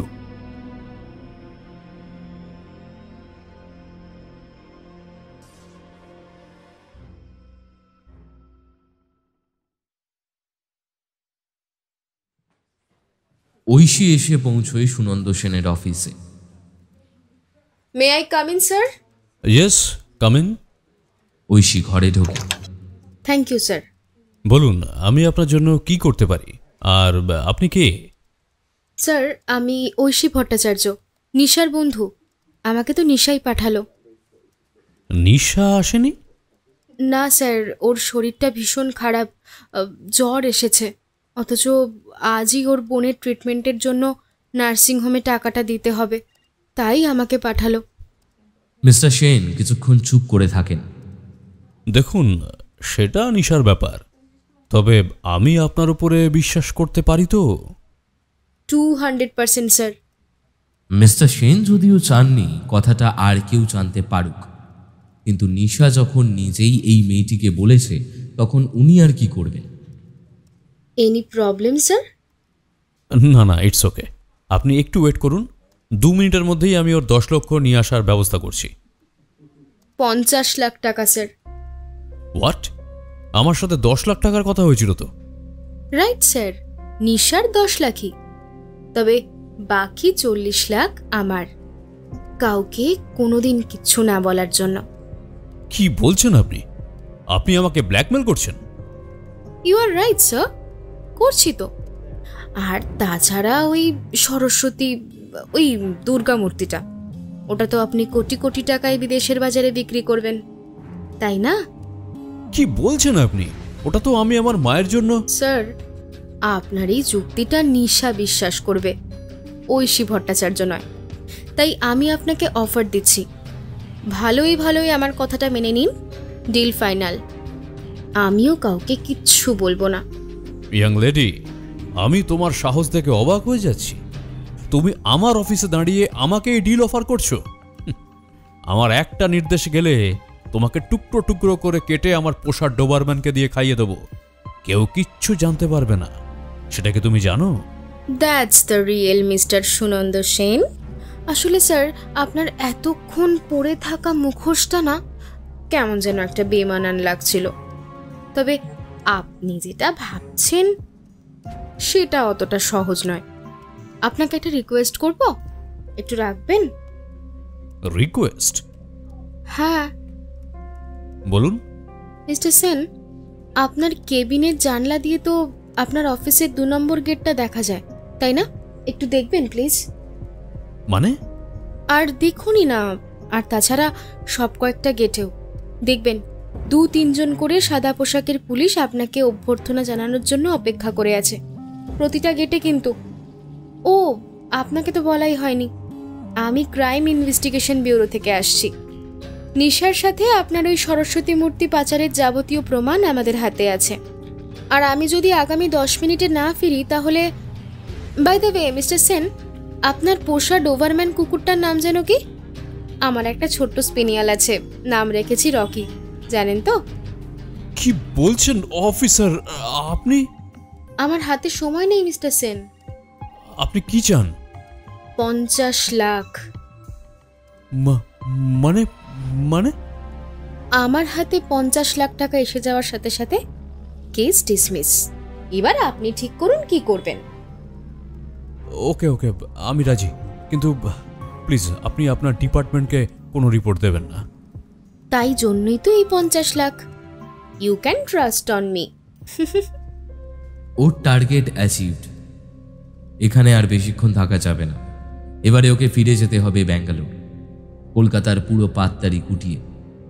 এখানে কেউ কোথাও জানবে না ওর মিশনের কথা।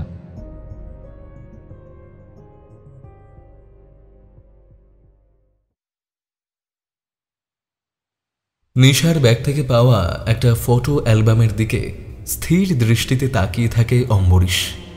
দুজন বান্ধবীর একটা ছবি তাতে পড়ে আছে। ওই ছবিটা সদ্য তোলা, কারণ তখনও ছবিটা ওর খাপে ঢোকানো হয়নি, বাইরেই আছে। কিন্তু নিশা আমাদের চেনা, ওর সাথে আরও একজন যার হাতের আঙুলের দিকে মনোনিবেশ করে অম্বরীশ। সোনালি চিকচিকে গ্লিটার দেওয়া নেল পলিশ, কিন্তু মুখটা ভালোভাবে বোঝা যাচ্ছে না।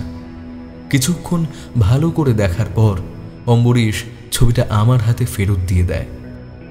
তার মানে যারা ওকে খুন করেছে তারা খুব পরিকল্পনা করেই কাজটা করেছে। সবকটা ছবি অ্যালবাম থেকে বের করে নেওয়া হয়েছে, এই একটি অস্পষ্ট ছবি ছাড়া। আর অমিতের কোনো ছবি সেখানে নেই। তার মানে আততায়ী জানতো ওর মারা যাওয়ার পর পুলিশ নিশার ব্যাগ সার্চ করবেই, সেক্ষেত্রে যেন কোনো ক্লু না পাওয়া যায়। কি বলছেন অম্বরীশবাবু?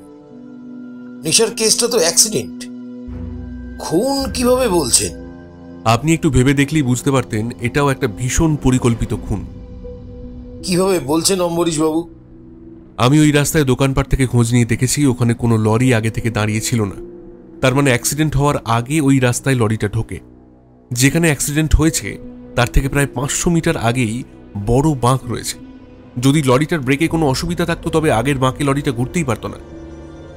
তার মানে ব্রেকের তারটা কাটা হয়েছিল ওই 500 মিটারের মধ্যেই। তার আগে ওটা ঠিক ছিল।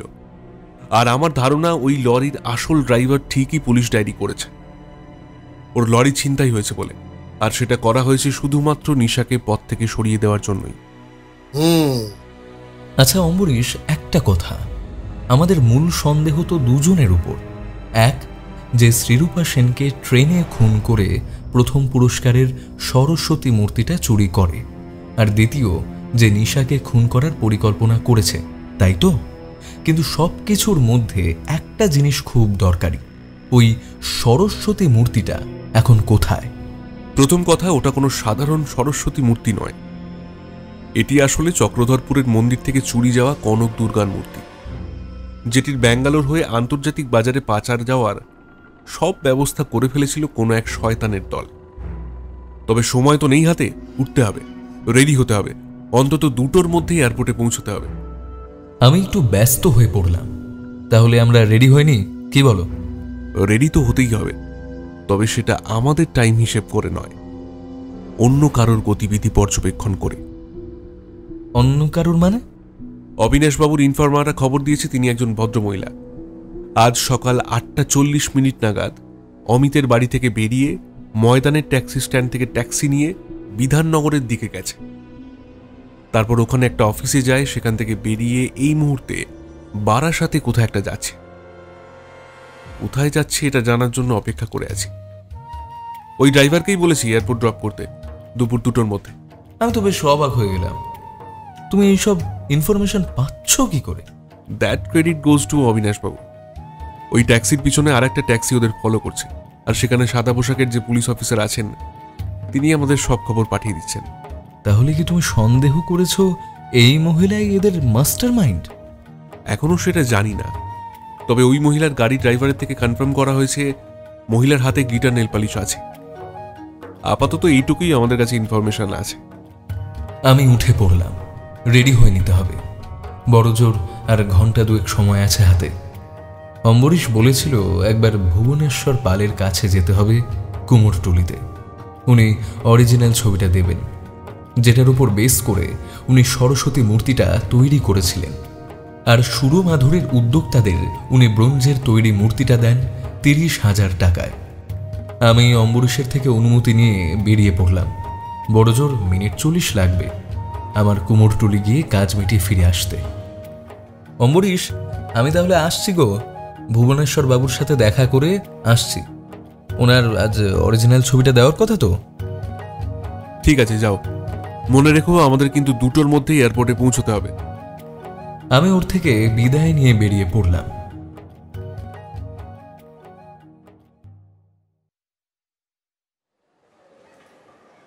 এয়ারপোর্টে টাইম মতোই পৌঁছে যাই আমরা।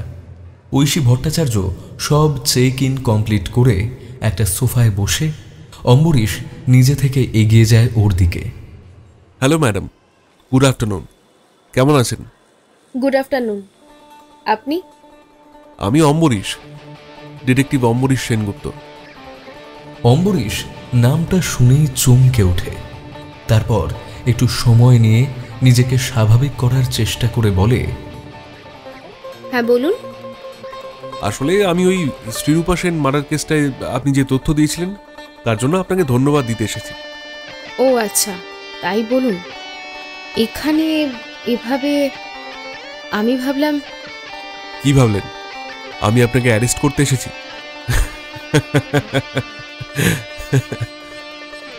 না না, মানে অ্যারেস্ট করবেন কেন? সেটাই তো, আপনাকে তো আমি ধন্যবাদ দিতে এসেছি, অ্যারেস্ট করার তো প্রশ্নই নেই। বাই দ্য ওয়ে, আপনি ভয় পেয়ে গেলেন নাকি? মানে একটু হলেও? না তো, ভয়ের কি আছে? আচ্ছা, তার মানে ওই সুচরিতা বন্দ্যোপাধ্যায় খুনটা করেছে, তাই না? একদম, আর সেটা ধরা সম্ভব হলো শুধু আপনার সাহায্য নিয়েই। তাই তো আমি, অদ্বৈত, অবিনাশবাবু আর কলকাতা পুলিশের তরফ থেকে সবাই আপনাকে ধন্যবাদ দিতে এলাম। অনেক ধন্যবাদ। আর অপরাধীকে ধরতে সাহায্য করাটা তো আমাদের সকলেরই একটা নৈতিক কর্তব্য। এর জন্য আবার ধন্যবাদের কি প্রয়োজন? তা ঠিক, কিন্তু কজন এটা করে বলুন? সব অপরাধীরাই তো তদন্তকে বিপথে চালনা করার চেষ্টা করে। আপনার মতো সৎ মানুষ তো সবাই হয় না। আরে না না, সেরকম নয়। আসলে আপনি ওনাদেরকেও আমার তরফ থেকে কৃতজ্ঞতা জানিয়ে দেবেন, কেমন? আমার আসলে ফ্লাইটের ফাইনাল কল হয়ে গেছে, তো আমাকে এবার উঠতে হবে।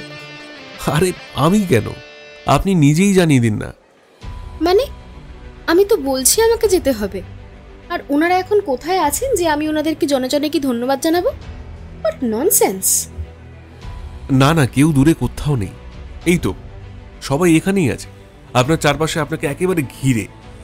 কথাটা বলার সাথে সাথেই আমি, অবিনাশবাবু আর থানার অন্যান্য পুলিশ অফিসাররা যে যেখানে ছিলেন ঐশীর দিকে তাকিয়ে হাত নাড়েন। কিন্তু ঐশী ততক্ষণে যা বোঝার বুঝে গেছে। অম্বরীশ ওর পুরো টিম নিয়ে ওকে ঘিরে নিয়েছে। কিন্তু এসবের মানে কি? আর তাছাড়া আমি কি করে মানব যে আপনি সত্যি সত্যি অম্বরীশ সেনগুপ্ত? আমি তো ওনার সাথে ফোনে কথা বলেছিলাম।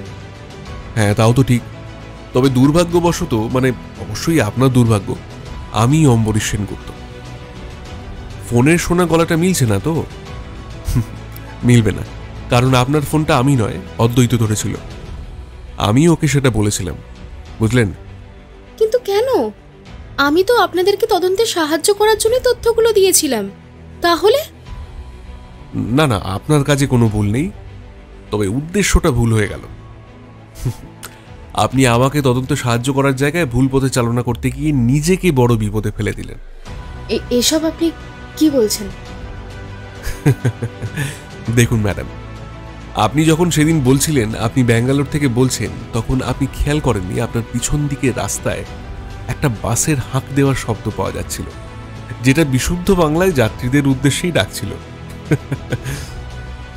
তো আমি অন্য একটা প্যারালাল ফোন থেকে আপনার কথা শুনেই বুঝেছিলাম আপনি মিথ্যা বলছেন।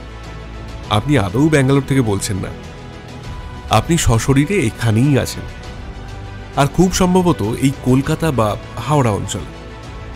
ও, এই ব্যাপার। দেখেছেন তো, একেবারে আমার খেয়াল নেই। আসলে ব্যাঙ্গালোর বলে বলে অভ্যেস হয়ে গেছে তো। আসলে আমি তো সকালেই কলকাতা এসে গেছিলাম, কাল রাতের ফ্লাইটে এসেছি, আমার একদম খেয়াল নেই। ও হ্যাঁ, তাও ঠিক, এটা হতেই পারে, তবে সেটা কলকাতা নয়, হাওড়া ময়দান, তাই না? না না, কলকাতা। আমি তো রাতে পার্ক স্ট্রিটের একটা হোটেলে এসে উঠেছি, ওই অফিসের একটা মিটিং ছিল। এই তো আবার এখন ব্যাঙ্গালোর ফিরছি। দেখুন ঐশী, আর মিথ্যে বলার কোনো প্রয়োজন নেই। আজ সকাল থেকে আপনার প্রতিটা পদক্ষেপ আমরা ফলো করেছি। অমিতের বাড়ি থেকে বেরিয়ে সুনন্দ সেনের অফিসে যাওয়া, সেখান থেকে বারাসাতে আপনার নিজের বাড়ি, আর শেষ পর্যন্ত এয়ারপোর্টে। তাই আপনার বিরুদ্ধে যেসব প্রমাণ আমাদের হাতে আছে সেটা নিশ্চয়ই বুঝতে পারছেন। এসব মিথ্যে কথা, আপনার কোথাও একটা ভুল হচ্ছে। আমি কাউকে চিনি না। শ্রীরূপা সেনের শরীরে পাওয়া বিষ আর আজ সকালে অমিতের শরীরে পাওয়া বিষের ফরেন্সিক অ্যানালিসিস রিপোর্ট কিন্তু মিলে গেছে, সাথে অমিতের দাঁতে লেগে থাকা আপনার গ্লিটার নেল পলিশ। আর নিশার ব্যাগ থেকে পাওয়া আপনাদের ছবি থেকে আপনাকে আমরা আগেই আইডেন্টিফাই করে নিয়েছিলাম। আপনি নিশার অ্যালবাম থেকে সব ছবি সরিয়ে ফেললেও কোনোভাবে আপনাদের শেষ তোলা ছবিটা রয়ে যায়। তাই আমার মনে হয় আর মিথ্যা বলে লাভ নেই। আপনার বিরুদ্ধে সব তথ্য প্রমাণ আমাদের হাতে আছে। আপনি তো ক্রাইম ব্রাঞ্চের অফিসার, তাই না? যেরকম আপনি মিস্টার সুনন্দ সেনকে বলেছেন আর কি। ঐশী এবার ধীরে ধীরে প্রায় ভেঙে পড়ে। বিশ্বাস করুন অম্বরীশবাবু, আমি কিছু নিজের বুদ্ধিতে করিনি। আমাকে ঠিক যা যা করতে বলা হয়েছে আমি শুধু সেটাই করেছি। হ্যাঁ, এটা সত্যি যে আমি টাকাটা নিয়েছি। নিশাকে দিয়ে শ্রীরূপা সেন আর অমিতকে আমি খুন করেছি, কিন্তু সবটাই একটা নির্দেশ মতো। অবিনাশ দারোগা প্রায় চিৎকার করে ওঠে। চুপ করুন আপনি, 1 নম্বরের মিথ্যেবাদী। আপনার বিরুদ্ধে সব তথ্য প্রমাণ আমাদের হাতে আছে। এবার এই খুন, ভয় দেখিয়ে টাকা তোলা আর টাকা নিয়ে বাইরে চম্পট দেওয়ার অপরাধে আপনার যাবজ্জীবন জেলবাসের জন্য তৈরি হন। ঐশী ভট্টাচার্য তখন কান্নায় ভেঙে পড়েছে। অবিনাশবাবু, আমার মনে হয় এই প্রথমবার ঐশী ভট্টাচার্য সত্যি কথা বলছেন। আর আপনার এটা ভুলে গেলে চলবে না, আমাদের আসল লক্ষ্য কিন্তু এগুলো নয়, অন্য কিছু। তাহলে এখন উপায়? আমাদের পরের কাজ কি? তবে স্যার, এই মেয়েটাকে কিন্তু আমি ছাড়বো না। ঠিক আছে, সেসব পরে হবে। এখন আপাতত ঐশী ভট্টাচার্যের কথা না হোক, আমার কথা বিশ্বাস করে চলুন। এসবের জন্য পরে অনেক সময় পাবেন। আর ঐশী, আপনি জানেন আপনার ভবিষ্যৎ কি। তবু আমি পার্সোনালি আপনাকে একটা রিকোয়েস্ট করছি, আমাদের আসল রহস্যের কেন্দ্রে নিয়ে চলুন। আপনি বুঝতে পারছেন তো আমি কি বলছি? হ্যাঁ অম্বরীশবাবু, আমি বুঝতে পারছি, কিন্তু বিশ্বাস করুন, ম্যাডামকে আমি বা নিশা কেউ দেখিনি, কোনো ফোন নাম্বারও নেই। উনি হোটেলের 202 নম্বর রুমে এসে উঠেছিলেন, আর ওনার কড়া নির্দেশ ছিল যা কথা হবে ওনার সাথে গিয়ে সরাসরি বলতে হবে। আমি যতবার ওনার কাছে গেছি ওনাকে একবারও দেখতে পাইনি। উনি অন্ধকারের মধ্যে থাকতেন, শুধু গলার স্বরই শুনতে পেতাম, চোখে দেখতে পেতাম না। অম্বরীশের দিকে তাকাতে ওই চোখের ইশারায় বুঝিয়ে দিল আসলে ওর লক্ষ্যটা কি। আচ্ছা ঐশী, আপনি ওই গলাটা শুনলে আমাকে শনাক্ত করে বলতে পারবেন তো? হ্যাঁ, অবশ্যই পারবো। তবে আমি জানি ওই গলাটা ওই অনুষ্ঠানের প্রতিযোগীদের মধ্যেই কারোর হবে। হ্যাঁ, সেটা আমি জানি বলেই তো বলছি। আপনি শ্রীরূপার সাথে ফিরবেন শুনে তিনি নিজেই আপনার সাথে কন্ট্যাক্ট করেন, তাই তো? ওই সরস্বতী মূর্তিটার জন্য। হ্যাঁ অম্বরীশবাবু। চলুন সবাই, তবে আপাতত এখান থেকে যাওয়া যাক। অম্বরীশ, আমাদের উদ্দেশ্য যদি কনক দুর্গার মূর্তি হয় তবে তো সেটা ব্যাঙ্গালোরে। শ্রীরূপা সেনকে খুন করে ওটা তো ওখানেই নামিয়ে নেওয়া হয়। তুমি কি খেপেছো অদ্বৈত? অত কোটি কোটি টাকার সম্পত্তি কেউ অত ঝুঁকি নিয়ে ট্রেনে করে নিয়ে যায়? সেই বস্তু এখানেই আছে, আর বর্ডার পার করে বাংলাদেশ দিয়ে তার বাইরে যাবার কথা। কি বলছো অম্বরীশ? হ্যাঁ, আমি ঠিকই বলছি। প্রথমে যে ট্রফিটা পুরস্কার মঞ্চে দেওয়া হয় সেটা ভুবনেশ্বর বাবুর তৈরি সাধারণ ব্রোঞ্জ মূর্তি। তারপর সেটা ঐশী বদল করে দেয় সুনন্দ সেনের কথায়, যেটা আসলে কনক দুর্গার মূর্তির পরিবর্তিত ভার্সন।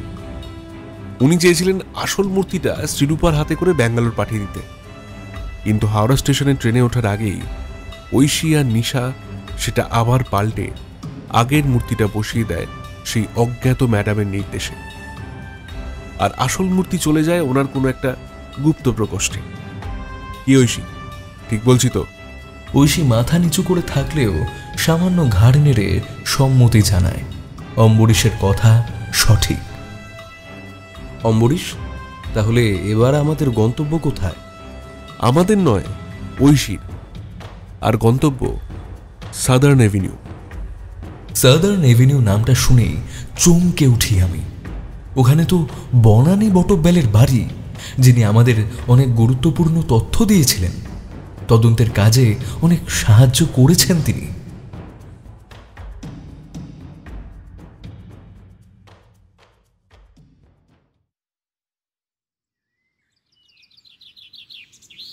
ম্যাডাম, ম্যাডাম, আপনি আমাকে চিনতে পারছেন ম্যাডাম? না তো, কে আপনি? আমি ঐশী ভট্টাচার্য। ওই সুরমাধবীর অনুষ্ঠানে এসেছিলাম। আপনাদের তুলনায় আমি তো সেরকম কিছু করতে পারিনি, তাও। ও হ্যাঁ হ্যাঁ, চিনতে পেরেছি। কেমন আছো? আর তাছাড়া তোমার তো শ্রীরূপার সঙ্গে ব্যাঙ্গালোরে ফিরে যাওয়ার কথা ছিল, তুমি যাওনি? না, মানে শিরূপার একটা অ্যাক্সিডেন্ট। হ্যাঁ হ্যাঁ, গোয়েন্দা অম্বরীশ সেনগুপ্ত গতকাল এসেছিলেন। উনি বললেন শ্রীরূপা নাকি মার্ডার হয়েছে। Very sad. কিন্তু কি করে হলো বলো তো এসব? জানি না ম্যাডাম, তবে তবে আসলে ওই সোনার দুর্গা প্রতিমাটা নিয়েই যত গন্ডগোল। সোনার দুর্গা মূর্তি? সেটা আবার কোথায়? ম্যাডাম, কেউ জানুক বা না জানুক, আমি তো জানি আপনি তো এই পুরো ব্যাপারটাই কন্ট্রোল করেছিলেন। আমি হোটেলের ওই 202 নম্বর রুমে আপনাকে দেখতে না পেলেও আপনার গলার স্বর আমি চিনতে পেরেছিলাম। তাই তো ওখান থেকে আপনার ঠিকানাটা নিয়ে আপনাকে আমি সাবধান করতে ছুটে এলাম। কি বলছো এসব কথা? আমি কখন হোটেলে গেলাম? আর কিসের কন্ট্রোলের কথা বলছো? ম্যাডাম, আপনি তো সবকিছুই কন্ট্রোল করেছিলেন। হোটেলে তো আপনিই ছিলেন, তাই না? এসব কি বলছো তুমি? আমি কোনো হোটেলে থাকতে যাব কেন? আমার নিজের বাড়ি রয়েছে কলকাতায়। তুমি কি পাগল হলে নাকি? কিন্তু ম্যাডাম, আমি তো আপনার গলাটা ঠিকই চিনতে পেরেছিলাম।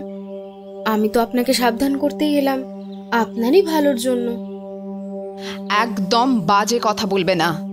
এসব মিথ্যে অভিযোগ আমার বিরুদ্ধে করলে আমি তোমার বিরুদ্ধে পুলিশি ব্যবস্থা নেব কিন্তু। হ্যাঁ, এই ব্যাপারটায় আমি আপনাকে কিছু হেল্প করতে পারি বনানী দেবী। দেখুন অম্বরীশ বাবু, এই সেই মেয়ে ঐশী, এর কথাই আমি আপনাকে বলেছিলাম। এর থেকেই আপনি শ্রীরূপা সেনের মার্ডারের সব খবর পাবেন। এখন নিজে ফেঁসে গিয়ে আমাকে ফাঁসানোর চেষ্টা করছে। না বনানী দেবী, আপনি এখন ফেঁসে যাননি।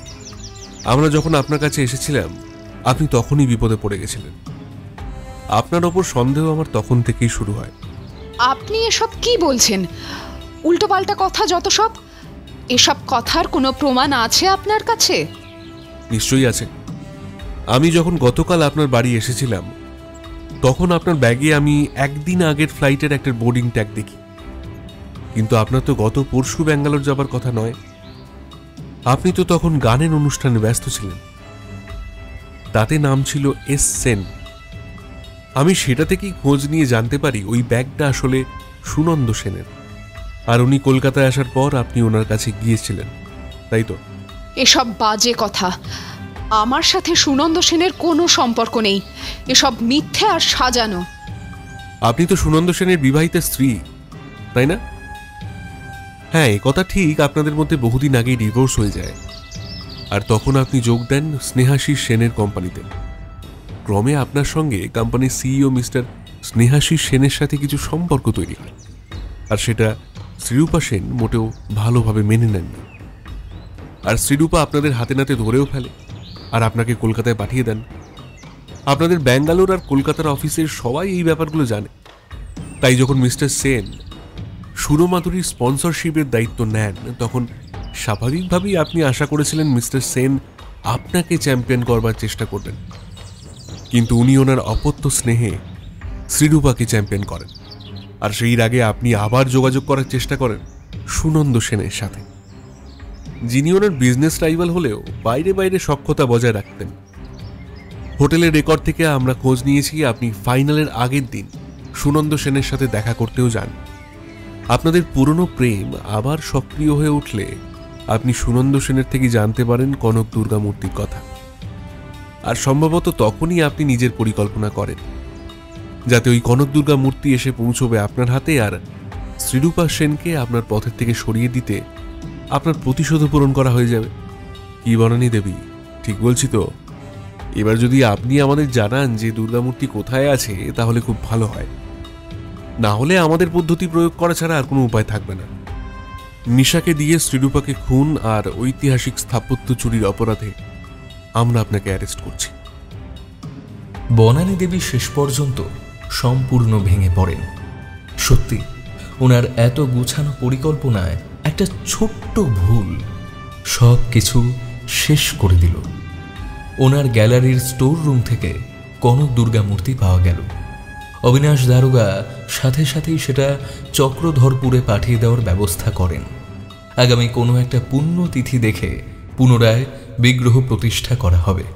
মা দশভুজার মূর্তি ফিরে পাওয়া গেছে জানতে পেরে গ্রামে মানুষের মধ্যে আনন্দের ঢল তখন। আর কলকাতায় বনানী বটব্যাল আর ঐশী ভট্টাচার্যকে নিয়ে প্রিজন ভ্যান রওয়ানা দেয় ওদের গন্তব্যে। এবার আমাদের কাজ শেষ, এবার ফিরতে হবে। আমরা বেরিয়ে আসি সাউদার্ন এভিনিউয়ে বনানী দেবীর ফ্ল্যাট থেকে। বাকি কাজ অবিনাশবাবু। এবার আমাদের বিদায়।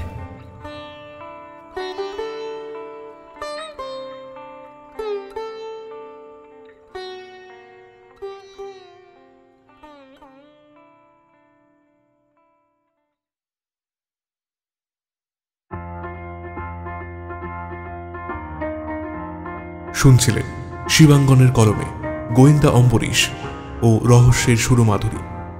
গল্পটির শব্দ সংযোজন ও আবহে 62 FPS স্টুডিও। প্রচ্ছদ শ্রাবণ। গল্পটি কেমন লাগলো তা কমেন্ট করে জানাতে ভুলবেন না। গল্পটি ভালো লেগে থাকলে একটি লাইক করবেন ও যারা এই ধরনের গল্প শুনতে ভালোবাসেন তাদের শেয়ার করবেন। ভালো থাকুন, সুস্থ থাকুন এবং শুনতে থাকুন কাহিনী ক্লাসিক্স।